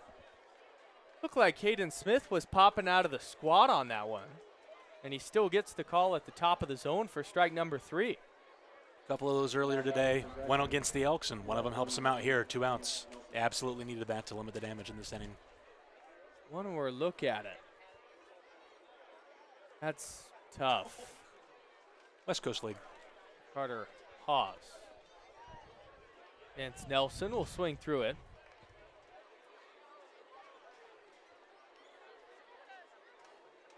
Elks have, as a staff, doing a good job getting swing and miss tonight. Their pitching staff did that just yesterday in Portland, putting the pressure on the Pickles and not a lot of barrels. That second game, the Pickles turned it around. They ultimately split the doubleheader. I will say, though, in a season full of a little bit of lulls on the road, getting 2 out of 3 in Walker Stadium is not exactly an easy feat, so the Elks deserve a lot of praise for that one. Swinging through it is Nelson. Funny enough, even in the last 2 years where Alan Cox has made the playoffs, he had never, coming into 2026, won a game in Walker Stadium. And amidst the chaos and the Elks not being as good as they've wanted to be so far, he's actually accomplished that feat now twice, winning a series there against a tough Pickles team. Baseball is an interesting sport. I wonder if that's maybe being due to the fact that Portland isn't quite the tip top of the league as they've been the past 2 years, but shoot, they have a good crowd there up there in Portland. They certainly love their Pickles, that's for sure. And taking games away from the 2-time defending West Coast League South winners is always Sutherland impressive. fielded that on the backhand deep in the hole, but had no chance on the throw to first. And it's Nelson's first hit. And the tying run like that is coming to the plate for the Gresham Greywolves. Elks have done a great job tonight when it comes to the strikeout to walk ratio. I will say, we've been spending tonight talking a little bit about how this is a tune-up game for the Elks. Gresham doesn't see that way. This is another game for them. They want to win. They want to come in here in front of maybe one of the larger crowds they will see this summer and get a win, and they're putting themselves in an excellent position to do so. 2 on, 2 out, 2 runs already here in the top of the 6th. Looking for more. Excited to get the official attendance. I would guess, Dom, it's around 1,500. That's exactly what I was going to say. And no matter what the circumstances, holiday, no holiday, weekday, whatever it may be, these fans show out. Perez gets the call. Nice. What I think truly blew me away this year, out of all things, was opening day. And you'd think, Aiden, opening day, that's when the crowd should be at its best. Everybody's been excited after maybe, 9.5 months off of baseball. Ooh. Going on and missed, but stealing second on the play is Vance Nelson. And a base hit here from Davey Taylor would get the Greywolves within 1. Pivotal pitch. Perez is 2-2. Gets some swinging, and that'll end the inning. Enrique Perez escapes the jam, but a 2 RBI single from Colin Harrington. It's the Greywolves on the board. We'll go to the bottom of the 6th after this on Bend Elks YouTube.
Out of 10.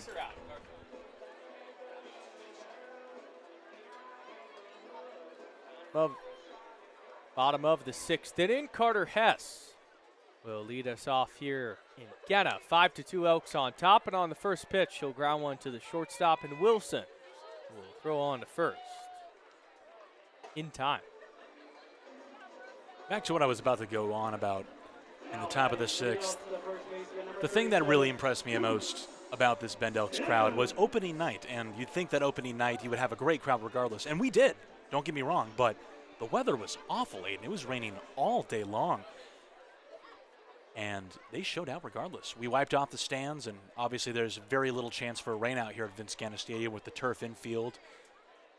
People showed up in droves. We had a crowd of what, around this size for opening day when it was absolutely bleak, cold, dreary.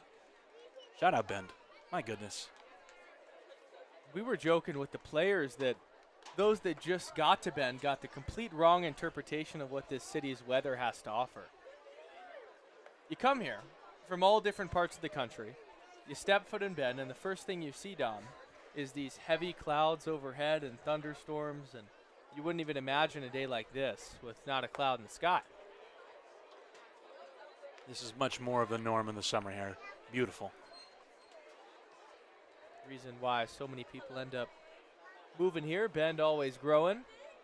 Sims will take in tight for ball 4. Good way to start off the inning. 5-pitch walk. Looking to get those 2 runs back. Yes, he got a 3-run lead, but you're never comfortable, even in a non-league game. Elks will look to add on. Only up by 3 in the bottom of the 6th.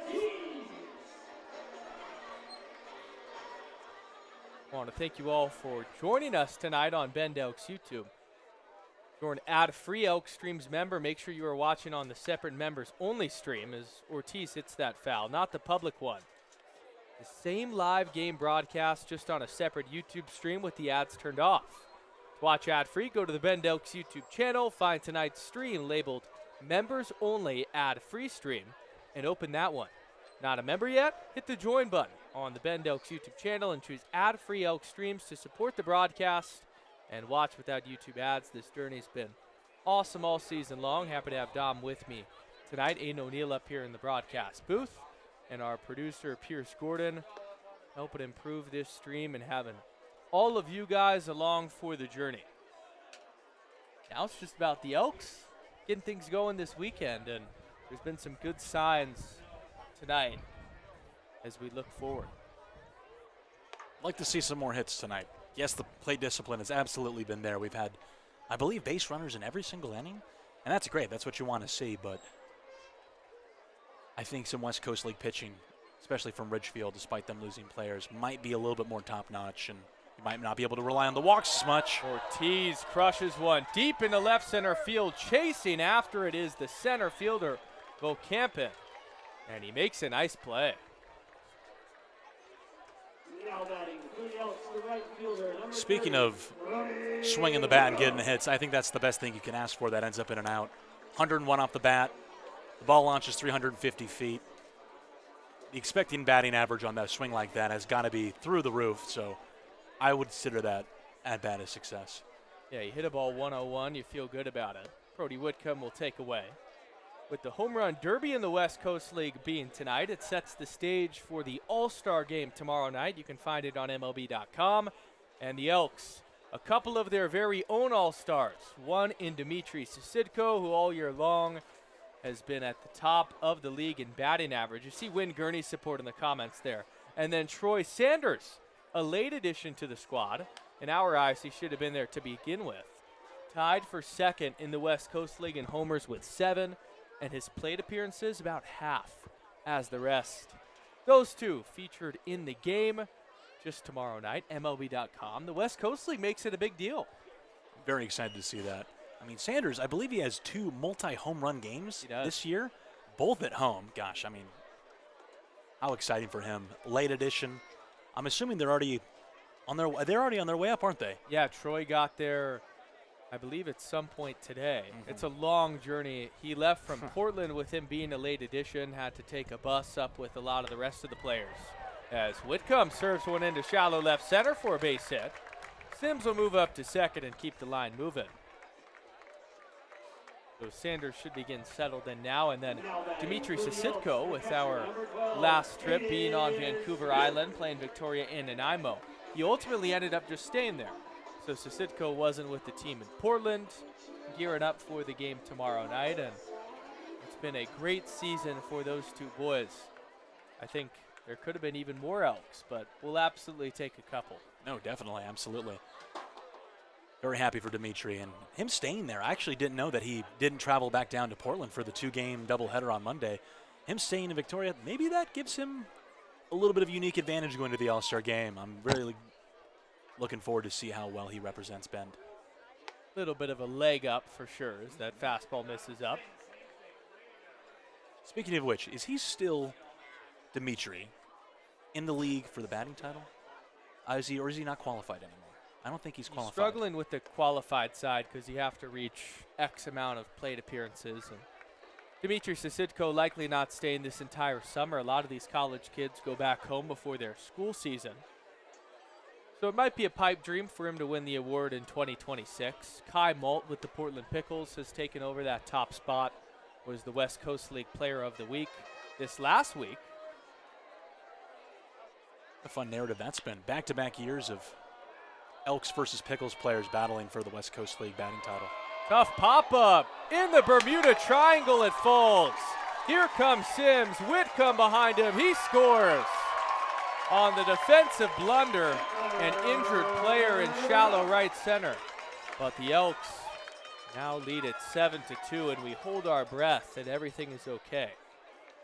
Greywolves falling down left and right tonight. And I don't even think that's any of the players' fault. That's a play that you see happen to even big leaguers. Everybody runs in together at the same moment.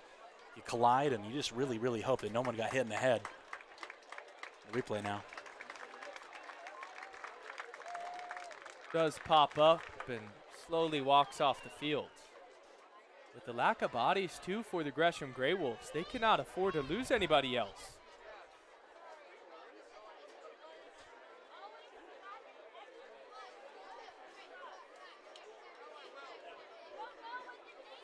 Head coach for the Greywolves ran all the way out there to check on his player. You love to see that. Couldn't tell who it was exactly. I believe that might have been Vance Nelson. That dugout, quiet. Speaking to your point there, they need bodies. Tough cards to be dealt. And of course, the complete opposite of what the Greywolves were looking for. A couple of guys getting banged up. That only makes that depth even more thin. Shoot, that could even be more opposite of the Elks at the beginning of the year. We had a dugout full of guys, so many bodies over there. Obviously, it's thinned out as the year has gone along. Players have moved along. Summer's gone along. But tale of two teams, that's for sure. 1-1 to Murphy. This is away. Elks a bit more crowded, we could say. Alan Cox outside of the dugout, still ready to go. That one's called a strike on the outside corner. Bit of a gift there by home plate umpire tonight. There's Allen. The bend on the back of that gorgeous cap. Murphy will take high. Happy to see Allen back on the field after his 2-game suspension that he served at the beginning of that road trip.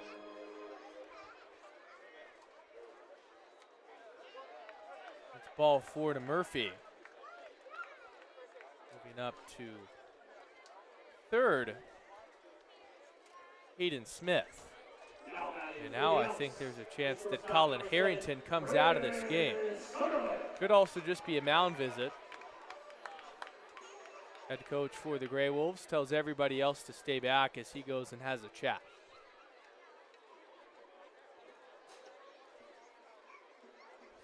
Center or short, Aiden? Who's it going to be? Who's the new position player coming in for Sticking with Gresham? short. Already, Riley Wilson has showed off a bit of a strong arm out there, so he definitely could give you an inning or two. True. The middle infield for Gresham has made some impressive plays so far today, especially the second base position. My goodness, 2 excellent catches earlier. It impressed me.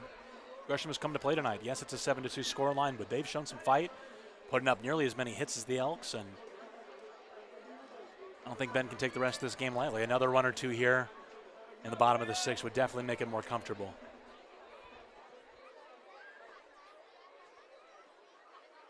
Always locked in is Mr. Allen. Sutherland will take down and away. Grizz right now carving out a good case to be tonight's bull of the game. 2 hits, reached base in all 3 plate appearances. Stealing on the pitch is Murphy, and he'll swipe second.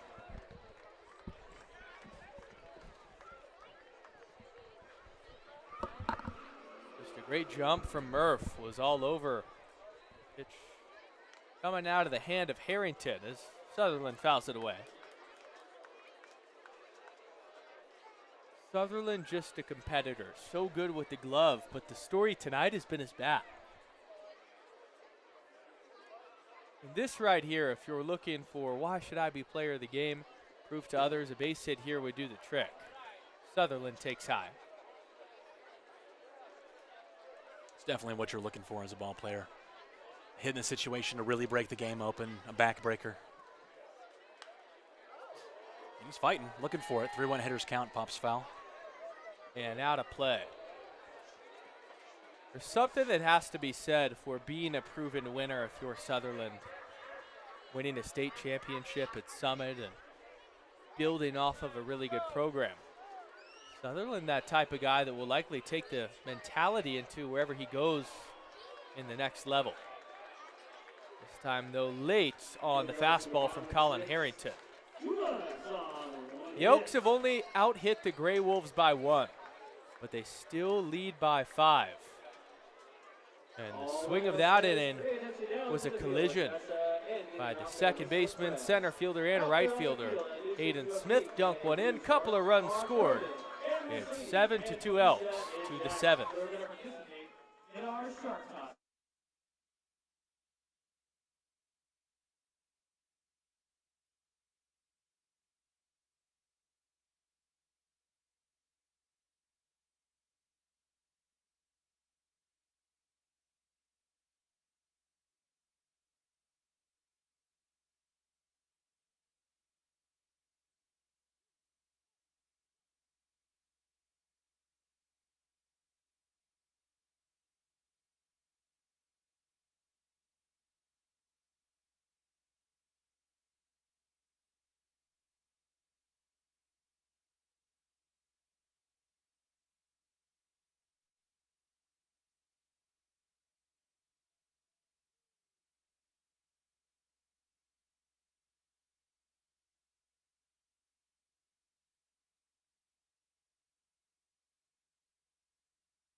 Top of the 7th inning.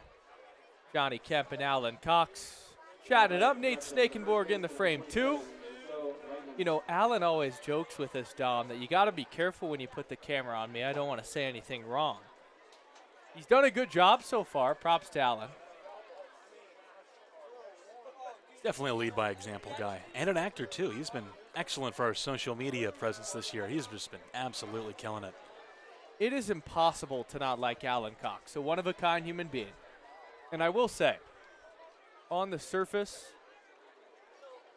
to even umpires in this league, can be seen as a tough guy, and I think Alan is really tough. But fair. But also with that said, deep down, one of the sweetest hearts. He's got some funny stories too.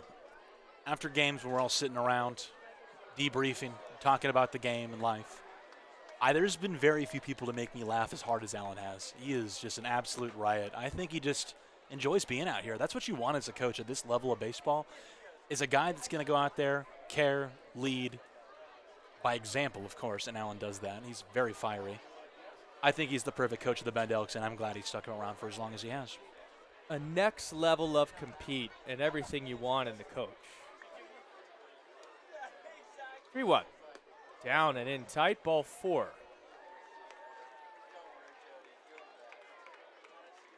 So a leadoff walk for Josh Mejia. Just lost Rousseau Reitman. Bring up the 9-hole bat, Cam Bocampin.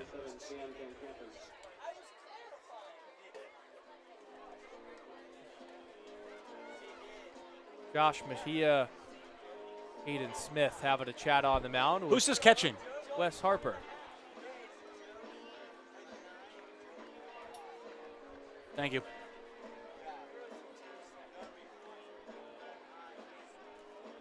So Reitman popped out as last time. Taking a look at the Elks defense.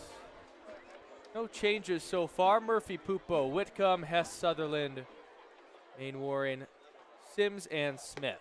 Fastball misses up and away. Josh Mejia worked over the road trip with the Elks and is looking to turn in and out in that gives him more confidence. Was at Oregon Tech and last year pitched for the Wenatchee Apple Sox in the West Coast League. 1-0 from Josh, swung on and missed. Snap throw down to first. Back safely is Rousseau Reitman. Elks enter this contest 14-22 in league play, 8 games below 500. This one, of course, not counting towards that record. Speaking of 8 games, Aiden, you told me we've had 8 games in the last 7 days. Yes, that's a lot for our players, our pitching staff, our coaches. The travel definitely wears you down, but it's a lot for you too, man. That's a lot of games to call in a short amount of time. I can't really blame you for that coffee you wanted up here. Yeah, I need some caffeine for sure.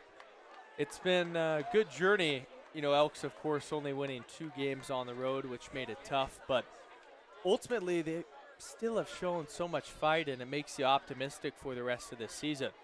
We'll say the voice a little tired coming into today is that 2-strike pitch is swung on and missed at. But you got to keep you pushing. My problem's minuscule, Dom, compared to players that got to get up every day and get the bodies right. It's just one instrument for me. You don't got to worry about anything else. Nope, I really couldn't tell, man. Look, you seem as fresh as ever. Well, I appreciate it. 1 out. Fastball misses in tight. Gorgeous sunset. Beyond the mountains forming. Clouds coming over the top. You know, sunsets are a gorgeous thing, but I think Bend, Oregon, some of the best I've ever seen. Especially this view that we get here. It's a very unique stadium setup here, Vince Genna Stadium. We look into the sun. That is almost a cardinal sin in the world of building stadiums, and every year we're asked here, when are you going to turn the stadium around?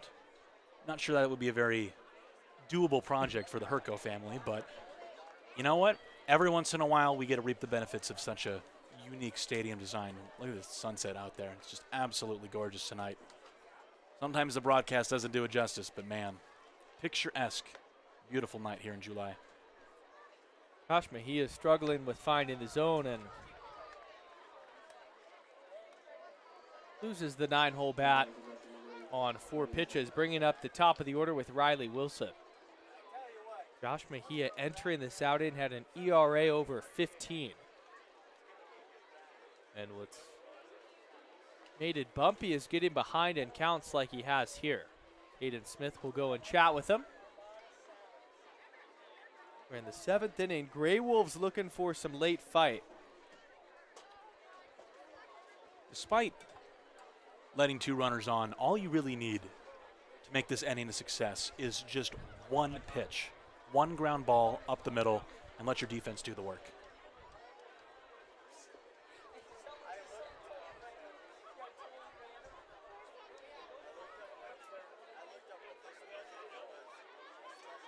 Brings up Riley Wilson, who's 0 for 2.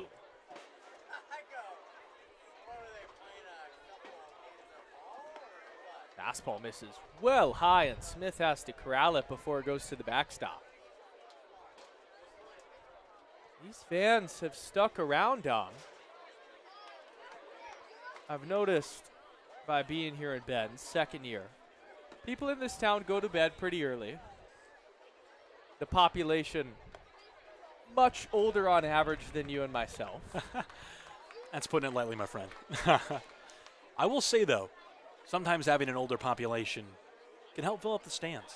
There's a lot of people here, my grandparents included, that are huge Bend Elks fans that have been coming to games here for years, even before the Elks were even a thing, when it was previously other teams playing here at Vince Genna. The Elks have been playing here since 2000. Stadium's been here for 80. Older population definitely makes up a good size of our fan base, so we're very thankful for them. One of the strongest communities you'll see. And the older crowd, of course, too, very in tune with baseball. It started as America's pastime, and then over the middle of the innings, in life we'll call it, if you encapsulate it all into 9 frames.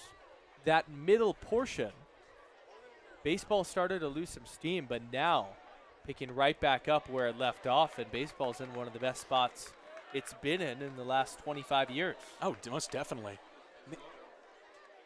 Maybe it's a little bit of the social media era of baseball. Maybe it's a little bit of dominant teams and the spending in the major leagues, but there's definitely been some upwards ticks I've noticed recently, especially in the last 3 years.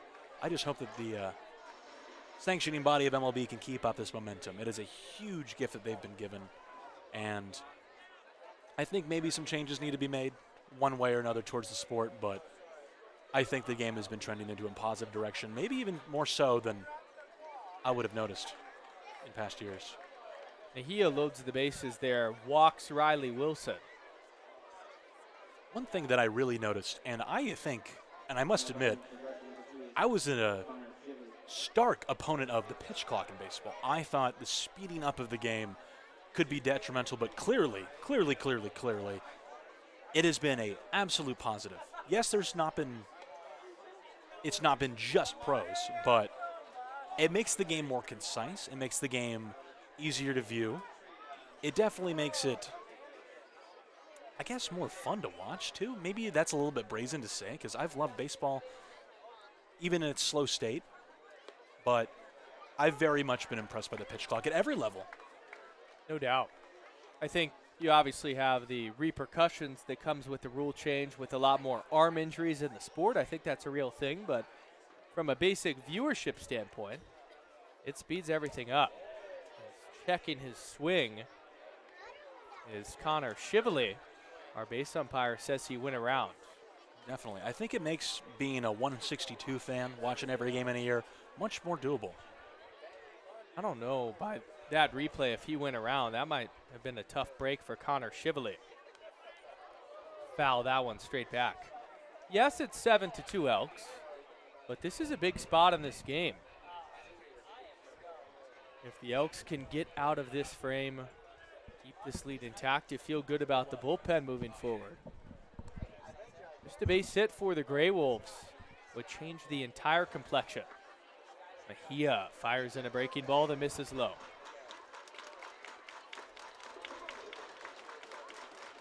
But absolutely true with the lockout. Not only does that affect Major League Baseball, but guys that are playing in this game that are hoping to go to their college season.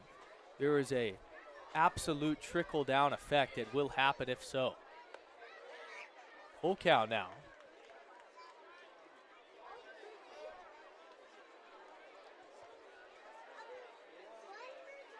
On the flip side, a lockout would mean a lot more college players staying in school, could in turn mean more talented Elks dudes on the field. Mejia gets a big K. Boy, did he need that. And Connor Shively chase ball 4 up and in tight. Mejia will take it. That is his second strikeout to 3 walks.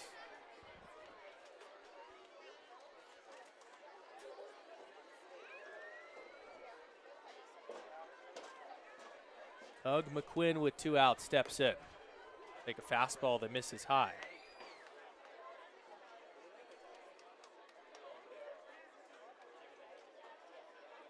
Get out of this inning, you have a great chance of coasting to victory if you're Bend. 2-0 from Mejia. All night long in some capacity. Dom, we go back to the starter tonight for the Elks in Lalo Bizarra. The Elks have thrown Oregon Tech pitchers at Klamath Falls School that now making its way to Bend. 2-0 heaters called a strike. It went from Lalo to Enrique Perez and now Josh Mejia. I wonder if that was the plan all along. Maybe it's a coincidence, but I mean, the pitching's been definitely the star of the show tonight. 2 runs, 4 hits, a couple of errors have let some runners on base, and now the Elks are only 1 strike away from getting out of another inning. McQuinn swings through the 2-1. And now Mejia 1 pitch away from getting out of this. Wouldn't back-to-back strikeouts be a nice way to start off the 7th inning stretch? 2-2, 2 outs in the top of the 7th. With the sacks packed, and Mejia misses high, full count.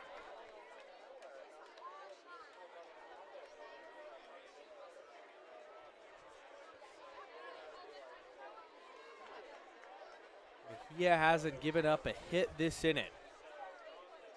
Still in danger of letting up a run. His payoff. All 4. Runners were moving on the pitch with it being an action count. 3-2, 2 outs. It's 7-3. And the tying run is coming to the plate for Gresham. If you're Josh Mejia, you need to have a short memory after something like that. Yes, you got him to 2 strikes. Yes, the bases are loaded. Yes, you walked in a run. You still haven't given up a hit this inning, as you just said. Short memory is key here. You need to focus on this batter. I think this is the Blake Snell mentality. Forget the runners on base. It's a one-on-one. It's you and the hitter. That will be about the nicest thing I say about Blake Snell on the broadcast.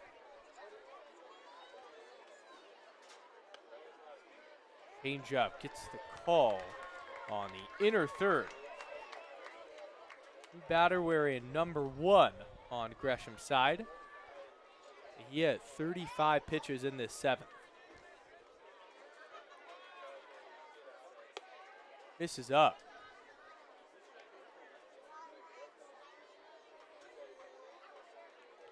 It's not very often. For Santi. It's not very often you get a chance to throw 40 pitches and only give up 1 earned run in an inning.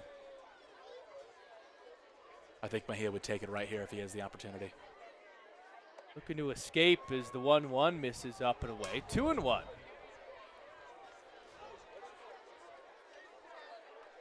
Some big pitches coming up for Josh Mejia, who has to come into the strike zone. Foul tipped into the catcher's mitt, 2-2. The Elks, with all their changing parts at this stage of the season, you're looking for a reliever to carve out their own role, and Josh Mejia seeking to do that. Tapped. Foul, and Santi will stay alive.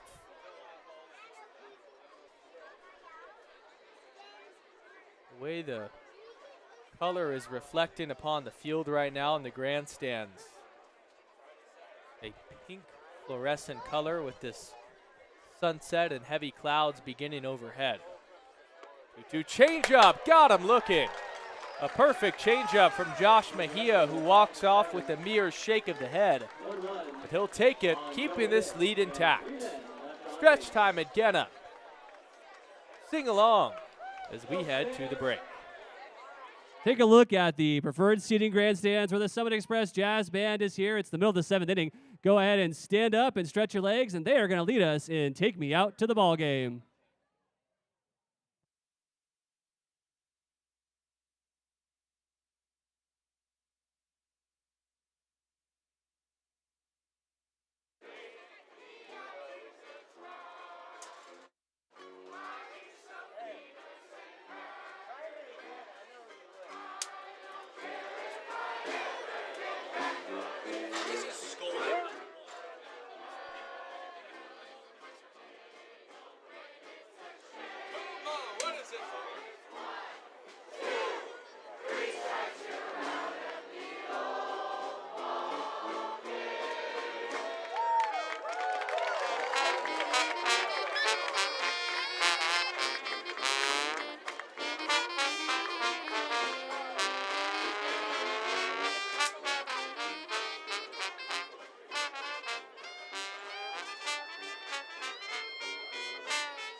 Pull out that phone, Noble. Get your picture of this glorious sunset. Bottom of the 7th inning.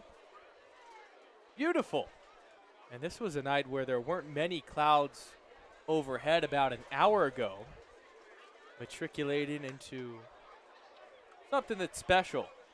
And I can't help but admire how beautiful our beyond the pitcher camera looks now, pointing at home plate. This orange-esque color. Raven Nason's got 2 pair of shades. You got to put one on those luscious locks. As he grounds one to the right side, fielded by the second baseman. That's Taylor. One gone. I can understand Braven wearing 2 pairs of sunglasses. His future seems quite bright. It's good, Dom. Been saving up for that one. You got any other dad jokes for the crowd? Oh, I got plenty, but I'm not going to say them unless You you, don't really wanna want me waste to. Maybe one more before the broadcast is done. We'll load one up. Cool. I mean, look at how beautiful that looks. Eli Pupo shining in the sunlight, and we'll foul it away. Whenever I think of either light shows or sunsets in baseball, it always makes me think of the Sandlot. Really does. Really takes you back to the beautiful days of playing this great sport as a kid. And in such a unique environment that the West Coast League is, I think it provides that experience for a lot of people and players too. It really is the child's game, and I really hope that all of our players and our opponents too truly embrace how special this league is. Pupo pops up the 0-2 beyond home plate. And catcher in Hawes makes the catch. 2 outs. Pupo just got underneath that one and shaking his head knowing he missed it.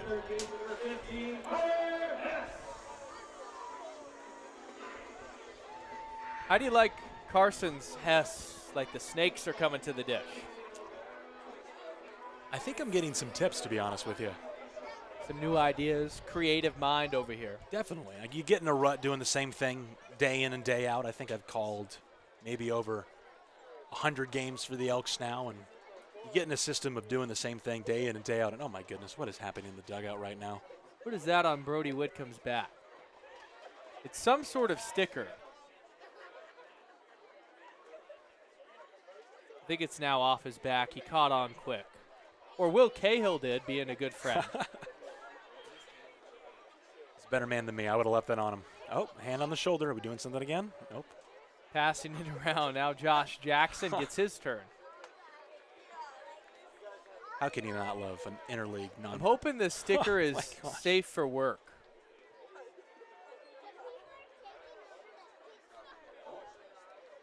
Just need to lean back. Trevor Kaiser blocking our view as skies one to right field. Going back on it is the right fielder. Maybe okay. He's well read. Just a avid book lover, like a Barnes & Noble sticker. I like it. You reading anything new now, Dom? You know, actually I have been, Aiden. It's a very nice biography about Mickey Mantle, the last boy. Very interesting about his life, his story. Only a little bit into it so far. I've had it sitting on my desk for about a year now, but it's a great birthday present last year. So, well, maybe you could take Josh Jackson to the library like he's asking. Maybe he could take me, you guys apparently. could sit down and read. Shoot, there's a brand new library here in town. Southeast side. Southeast side, Dom and Josh Jackson reading the Mickey Mantle book. We're setting it up. Social media gem incoming. I got a new idea. All right, we'll go to the 8th. 7-3 Elks.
All right, we're on to the 8th inning. Let's look at the sticker situation that was happening in the bottom half of the 7th. It started with Brody Whitcomb. He has the library one on there too, along with one more. As that's sky to deep right field and over the head of Whitcomb, right on cue. Hitting first and heading to second is Carter Hawes, a leadoff double. Then Will Cahill goes up beyond Josh Jackson. If Josh thought that Will was just being nice, nope, he's not just giving you a pat on the back. He's actually asking you to go to the library, and he puts it right above the number. Does he have any siblings? Honest to God, that is not the pat on the back of a friend. That is the pat on the back of a guy that is doing you dirty. I think you need to be a little bit more aware of that. I'm a little bit disappointed in the Elks dugout tonight. I mean, if it was a pat on the back, you maybe would bring in a shoulder rub or a couple of pats. Instead, it's just the one, and he holds it on to make sure it sticks. New pitcher is Riker Altazir. Will fire on to first. And it's still there. So when does Josh Jackson notice? Hopefully before he subs into the game. Imagine they go to him in the 9th. Library sticker on. And he closes the chapter on the game. And you're giving me crap about dad jokes, Aiden. I had to throw one in. I liked it. Runner on third, one out. Riker.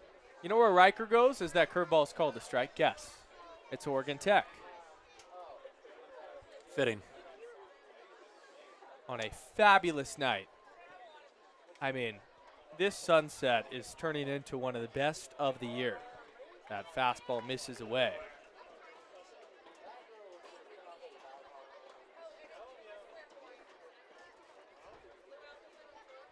Impossible to not love it here in Bend. And even the phones or the cameras, as Dom put it earlier, does not do it justice, does it, Dom? No, sir. The layer cake sunset, you have to see it to believe it. And I kid you not. I think that might be worth the ticket price alone some nights. So now you got the bad boy looking at it, and he's almost the third party in this situation where he doesn't want to say anything. You know, you're standing around all these college guys. You don't want to make them upset. You want to go along with the joke, but you don't want to be responsible. You don't want to be a witness. I think this is a perfect time to get some of our brand new Antler Up stickers down there and plug some of our brand new merch. He's staring right at it. He's thinking about telling somebody, isn't he? If I was a bad boy, I'd want to be in on the joke too. I wouldn't say a word. Ball 4.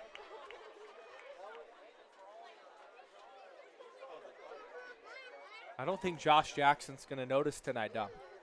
He's going to walk home or take off the jersey before he goes home and be like, what in the world? What I think we need to do is, I know the players don't wear their jerseys to the post-game meals, but we need to see his attitude. That's flipped into left and down for a base hit. An RBI from Russo Reitman. 7-4. This game getting interesting, Dom, between the Elks and the Greywolves. I think we're focusing a little bit too much on stickers in both the dugout up in here in the press box. This is still a game, 3-run game. Shoot, one swing of the bat, and all of a sudden, this is what is supposed to be a get-right game for the Elks. Could go horribly wrong. One out, although one ground ball could end the inning too. Riker throws his big curveball that's called a strike at the base. Froze him.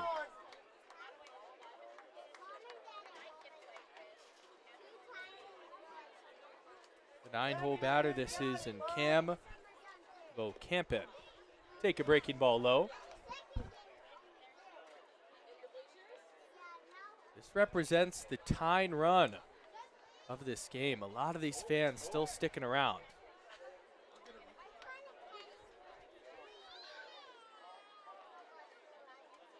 One. Fastball called the strike on the outside corner. All right, so I think we got another look at this sticky situation. Jackson had it on, and it was the bat boy. What a legend. Did he let him know? Strike 3.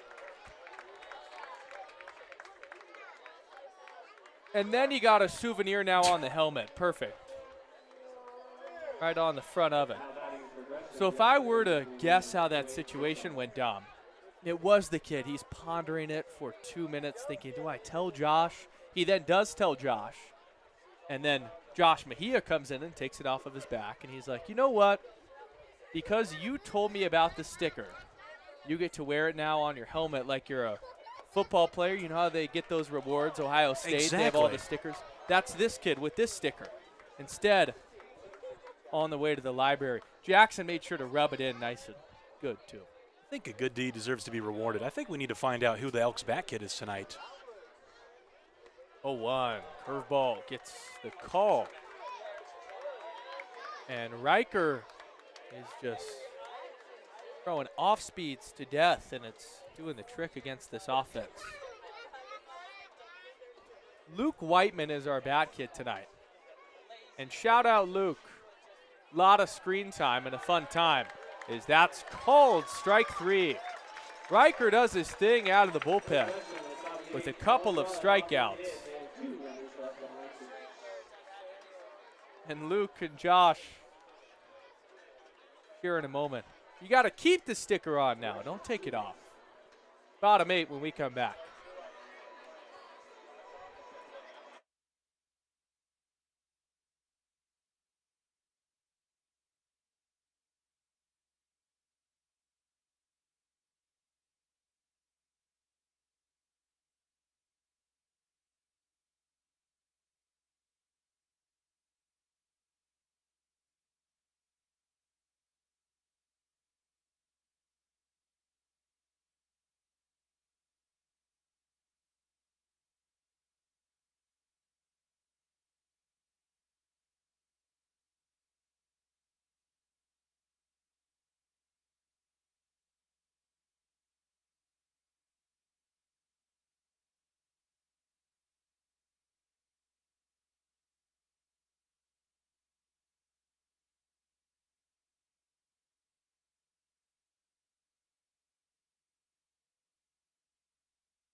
And Braven's walking in. All right, we're back. Bottom of the 8th inning. Deuce Sims says hello. Hey, Deuce. Eden Nato's up batting lefty. Oh my gosh. In case you were wondering, Aiden, Braven still has 2 pairs of sunglasses on. Well, you need the backup. I talked to you earlier about how I lose it all the time. You Touche. got to make sure you have a literal pair in your back pocket. This is Nato's first stab out of the year lefty. That doesn't look too bad. To the left side. You got to hurry with Keaton. Speedy beat it out. Fired up on the infield single. How about that? Serious hustle. I wonder if such a unique situation for him inspired him to run down the line faster. And I don't think he makes that if he's batting righty. He had the Ichiro, if you look closely here, he kind of had a little bit of the Ichiro run out of the box, except for, he stumbled a little bit. And boy, was this one close at first base. Oh, yeah, he's there. Keaton already has a lot of speed from the right side when he hits a ball on the ground. But you get that extra step in the other box. How often does one learn to switch hit partway through their career? Nato bluffs the steal. Fastball misses away. Yeah, to me that looked like Nato has taken swings left-handed before.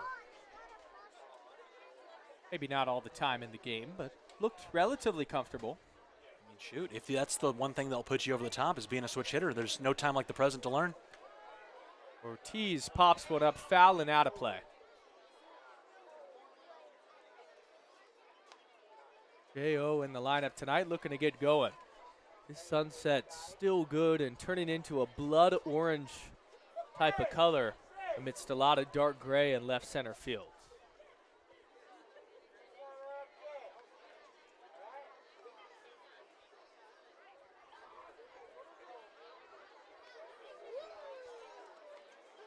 Jack McClary is the pitcher that's been in the last couple of frames. On deck, Brody Whitcomb. Still in a close enough game, Dom, where when we look towards the final inning, Greywolves will have some life if they can get a 0 here. Definitely. 1 on, nobody out. Definitely not a hitter's count, of course, but this is where insurance runs really do matter. You want to feel comfortable. You want your closer to come into the game. Maybe not even in a save opportunity. Yes, that's what a lot of people dream of, is closing out the game, but insurance runs are big here. You want to feel the positive effects of a win. Another run or two here would definitely help the Elks. Looks like the uncommitted righty Logan Darnell is starting to throw in the bullpen. So he may be the guy we see in the 9th. Nato goes. 2-2 misses high. Throw down a second. Way away, but a great effort by the shortstop in Wilson. He dove to keep that in the infield. That's the only reason the runner is still on second. Impressive by him. I've been just stunned by these middle infielders from Gresham tonight. They have been all over the place, and despite them being down the entire game, they have absolutely no quit. And they're partially why they're still in this game tonight. When that skips off the turf, that is not an easy play to make. Look at it here. Oh my Full gosh. sprawl. Oh. I think that was even more impressive on the replay than it was in real time. It's a play that doesn't show up on the box score at all, but for all of us that watched it, very impressed. Coaches and scouts see it, that's for sure. Payoff to J.O. Foul it straight back. What a fight.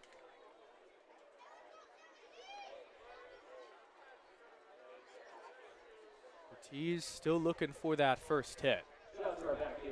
This is most quiet night of the year offensively, and it comes in a non-league game, so good thing for Jordan. Will not affect the stats. Yes, you're going 0 for 4 here, but even a sacrifice fly to move the runner up to third in this situation, I would consider that a win for the day. Ortiz takes just a bit high. Ball 4. With what we've seen called a strike tonight, that was not an easy take. Now batting for Bend, the right fielder, number 3,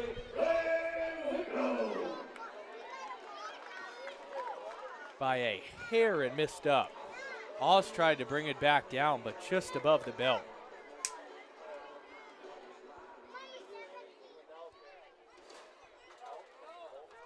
No outs, it's Brody Whitcomb. Defense playing him straight out. Whitcomb into left for a base hit. Nato will score with ease. 8-4. Exactly what the Elks needed. Two runners on, base hit for an RBI. Still nobody out. Let's put up a quicker number here and put this game to bed before we even get to the 9th. Think about Whitcomb coming from Caldera High School. now batting for the Elks, catcher number 12. Heck of a player, local product, and excited to see what his next chapter looks like as time is now called. Those are one of our first looks of David Diaz, third base coach tonight, giving an Elk the windmill. Usually it's Johnny Kemp down there. And then the first base coach is rotated between players.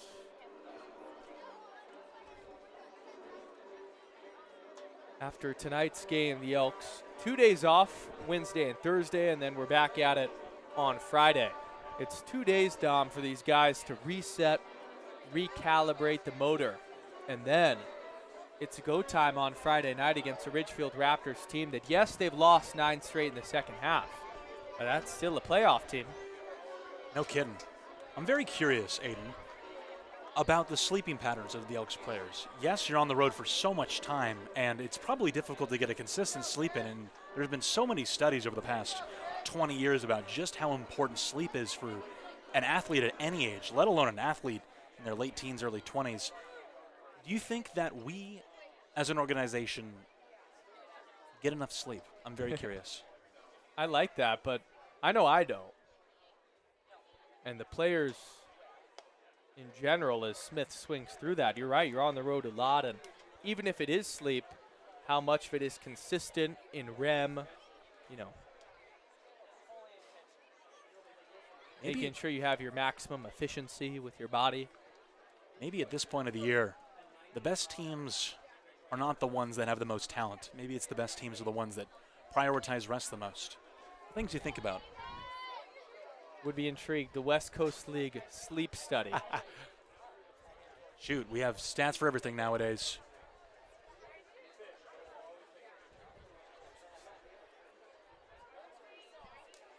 I mean, shoot, we have WAR, we have OPS. Why not REM? Oh, my goodness. Man. Doing it again as the second baseman, Taylor. These middle infielders tonight. Tip your cap. They came to play. Seriously, how many more runs do the Elks get tonight if Gresham doesn't absolutely show up? Davey Taylor, fully sprawled Oh. to the left. He left all fours. Dude, my goodness. Takes a hit away and brings up Jackson Murphy. Murph will take down an in. What do you think the process is on recruiting this player after the game? I'm not saying that we need an upgrade at any position, but depth is depth, Aiden. Would that be a little bit of Bush League? What do you think? No, not particularly. You know, maybe you go get him one of those discounted draft domestics and say, this is my pitch, and we go from there. Hopefully he's of legal drinking age. Murphy fouls that one away, 1-1.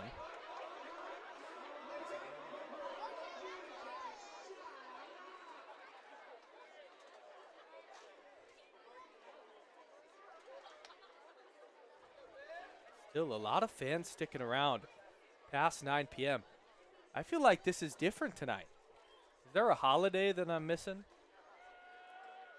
I know we've talked all night about how impressive the Elks fans are, but tonight specifically, I was expecting more of a counting stat in the terms of crowd size of around 1,500, but it was around 1,200, am I correct? I think that's a lot of sales at the door today. I don't think today was a very big pre-sale game. I mean, it's a Tuesday night non-league matchup. Yes, it is our Steal a Deal Tuesday. That is a big draw. But I think today is just a go watch baseball at the ballpark in the dog days of summer type of game.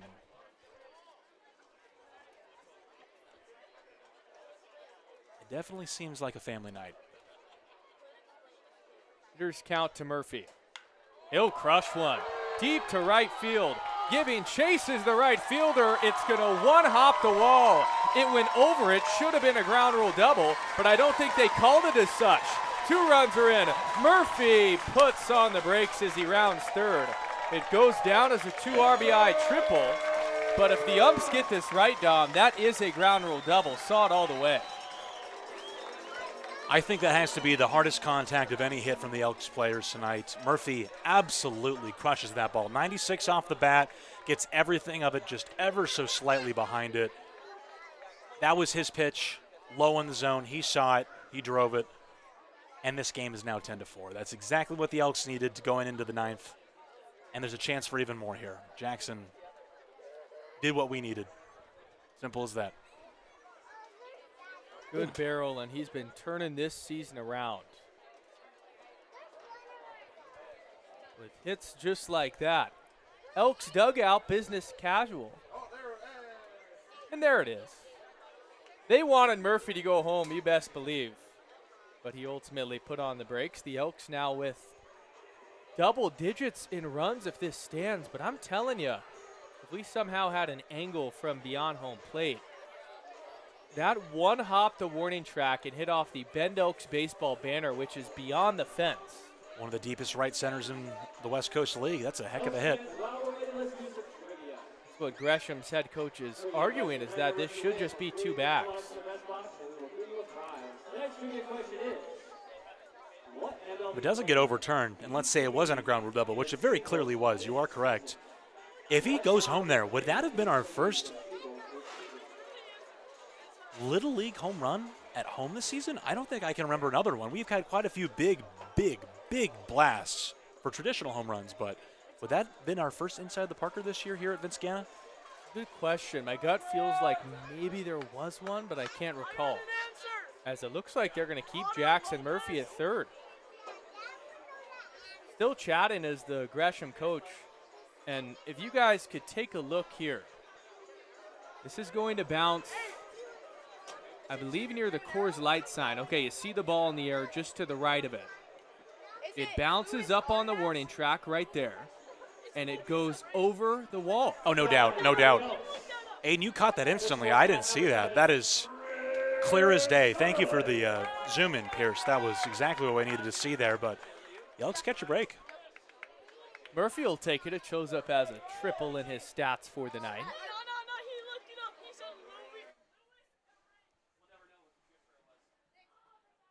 Huge swing and a miss from Grizz Sutherland. Right down the middle, too. That was his pitch. Grizz has reached in 3 plate appearances. 2 for 3 at the dish. Looking to add on to the good night. Take a fastball, down and away. Elks with a good effort in this inning. A 3 spot in the bottom of the 8th. This was a game that was starting to get a bit close. Sutherland fouls away the 1-1. I will say tonight, though, every single time it looks like the Greywolves are about to make it a game, the Elks slam the door. Was the 2 runs in the bottom of the 6th, and now the 3 runs in the bottom of the 8th. Grizz gets frozen on a breaking ball for strike 3.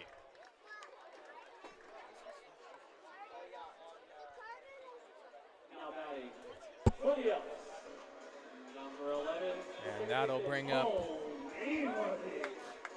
Cole Mainwaring. Just the 16-year-old playing in this college baseball game. Still astonished by how comfortable he looks.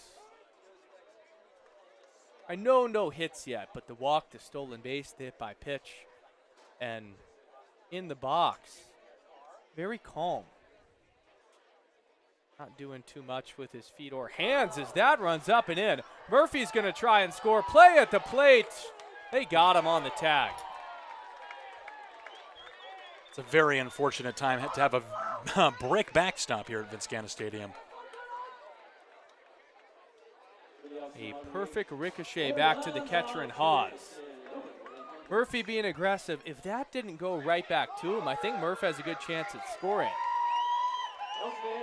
But just an unfortunate circumstance that ends the 8th. The Elks, though, add on 3. It's 10-4 Bend.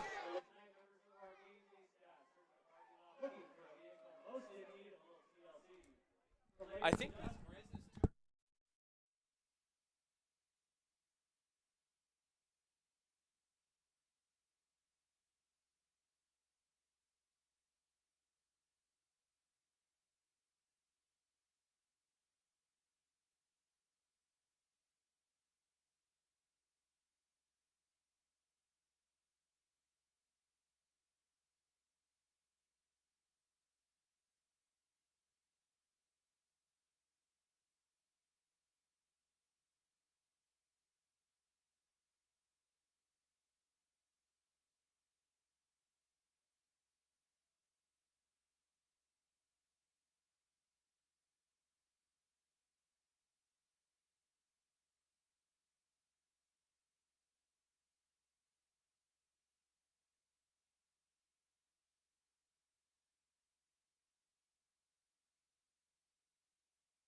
We're to the 9th inning and an Elks debut for the right-hander Logan Darnell.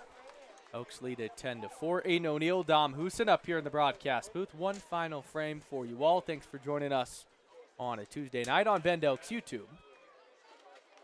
He'll be the top of the order against Darnell. Wilson, Shively, and McQuinn.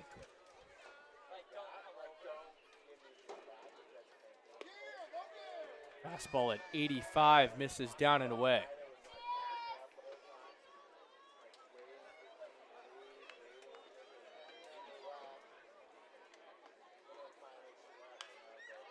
Fastball popped up foul and out of play. Another one of these new faces for the Elks, and we got to start to get used to it. Bunch of new guys coming in and out. Fastball cold, strike 3 at 88 from Darnell. Great location on that. And the Elks are 2 outs away. Heck of a way to start your Bend Elks career, striking out your first batter.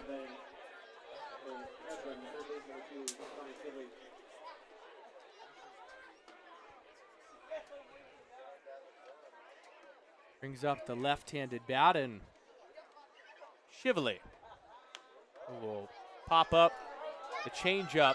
Foul territory, out of play. Keaton Nato's now playing third base. Normally the outfielder getting a rep in the infield. Appears that there's no other defensive changes. So Nato just in for Hess.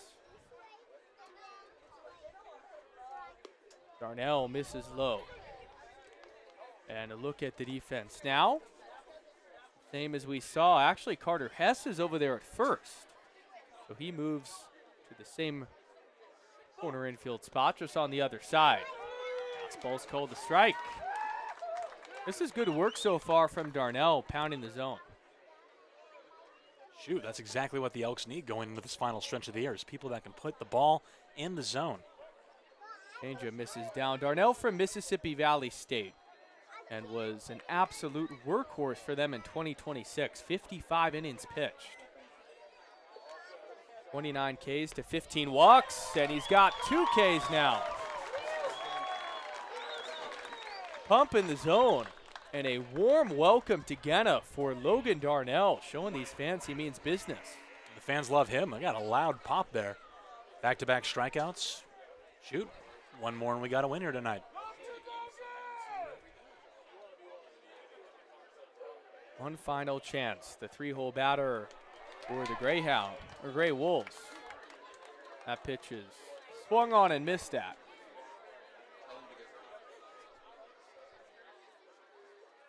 Oh, and 2. Just like that, the culmination of this Tuesday night non-league game coming down to this. 10-4 Elks on top. This is down there. About ready for a light show, Aiden, aren't you? Been missing out on it. The Elks, losers of 3 straight series. Last one coming at home was against Yakima. Flipped to the shortstop in Sutherland, who makes the catch. And the Elks take the non-league victory, 10-4 the final.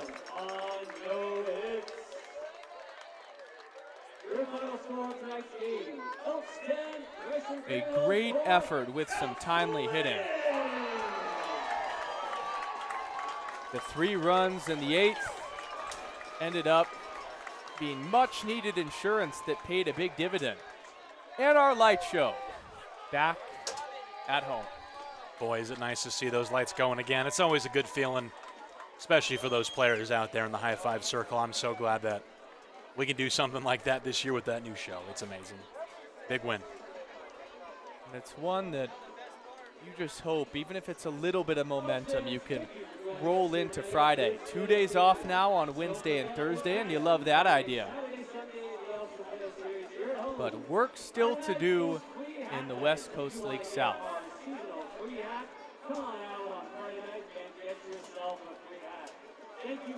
Much needed victory handshake line. Elks with just 8 hits, but still 10 runs across the plate. Welcome back inside the broadcast booth. Aiden O'Neill, Dom Husin. Dom, it's been a pleasure so far tonight to have you with me, so really appreciate you taking some time. And guess what? In the Dom Husin color commentator era, the Elks are 1-0. We'll take it, man. I mean, yes, it's a non-league game, but shoot, Gresham showed up tonight. They had a lot of excellent defensive plays out there, especially in the middle infield. It takes two to tango, Aiden, and the Elks had an opponent tonight. I'm very impressed on the Gresham side of the ball. They came to play tonight, but the Elks played a little bit better. A lot of discipline on the half of the Elks bats, and I have to say, I hope this is the spring pad that we need to really make a run in the second half of the year. You look at that tonight, team pitching. Elks pounded the zone, 15 strikeouts to just 7 walks. And with that, Dom, I think our bull of the game has to be Lalo Bizarra, who hadn't pitched in a college game for a long, long time. Johnny calls him up. He's living in Bend now, working for the city. He used to pitch for Oregon Tech. He says, "You want to throw? You've been pitching in men's league." He says, "I'm loose. I'm ready to go." And he pitches great. Starts this whole train off. It was Oregon Tech arms from start until Logan Darnell as the last pitcher of the game. And those Oregon Tech men, they pitched well. I'm very impressed. The pitching definitely, you are correct, is the story of tonight's game. Couple of errors in the field, maybe let some runs in that shouldn't have happened, but we'll take 4 runs, absolutely. I think the pitching definitely deserves the credit tonight. And we've had some very interesting starting pitchers this year, haven't we? From Trevor May, famous big leaguer, to tonight's starter from OIT. Right. Oh, my goodness. I mean, that's what interleague play, excuse me, not interleague play. That's what non-league play is for fun games like this. It's for the crowd. And shoot, come out to the ballpark. You don't care if it's a league game or not. You come here to be entertained, and I think it was an entertaining game tonight, and the pitching was definitely a big part of that. I'm with you, Dom. I do want to shout out the Gresham Greywolves. I think they made our play of the night. And it was Davey Taylor, the second baseman. Look at this catch, Dom. We were in awe in real time. The replay does it even more justice. A Superman dive to the left. Put it in the back of the web. And all night long, as you mentioned, those middle infielders flashing the leather. You got to say, Gresham was a worthy opponent tonight. Especially, I mean, we saw it the entire night. The camera up here on the broadcast panning to their dugout. There's nobody in there, not a soul. For them to fight like they did, yes, the Elks held them off, but they made it interesting. We were up here shooting the breeze, and all of a sudden, Gresham makes it interesting. They're a hit or two away from putting the business on the Elks. So I'm impressed that the Elks held them off tonight, but shout out to Gresham. They deserve the credit. And these Wild West League games are always fun. You get some new faces in the lineup, but it sets the stage for a couple of off days going into Friday against Ridgefield. When you look at this matchup tonight, Dom, what can the Elks take away from it that can build into more wins coming up this weekend? Winning solves everything, Aiden. I think mentality, obviously, what was it that Yogi Berra said? 90% of the game is half mental. Yeah. If you see yourself win, good things will happen, and I think that's something the Elks can build on tonight. I think just go to bed, get yourself a good night's rest, maybe enjoy your day off, and come into the weekend series against a very good Ridgefield Raptors team refreshed. I think that's what they need to do, and I think tonight was an excellent step towards that. Dom, had a fabulous time tonight with you. I wish I could have you every game, but you got a day job to do being the PA guy. I mean, shoot, Carson did such a great job tonight. Again, I'm worried I'm not going to get my job back, so you might have a permanent partner over here if you'll have me, so we'll see. Switching roles, maybe. Why not? Your final lines, Dom. 10 for the Elks, 4 for the Greywolves in the run column, 8 hits for Bend. They took advantage of free passes on the Greywolves side. 6 hits for the Wolves, and then 2 errors apiece. For our lovely producer, Pierce Gordon, my partner, Dom Husin, I'm Aiden O'Neill signing off. We will see you on Friday against the Ridgefield Raptors. The Elks get it done.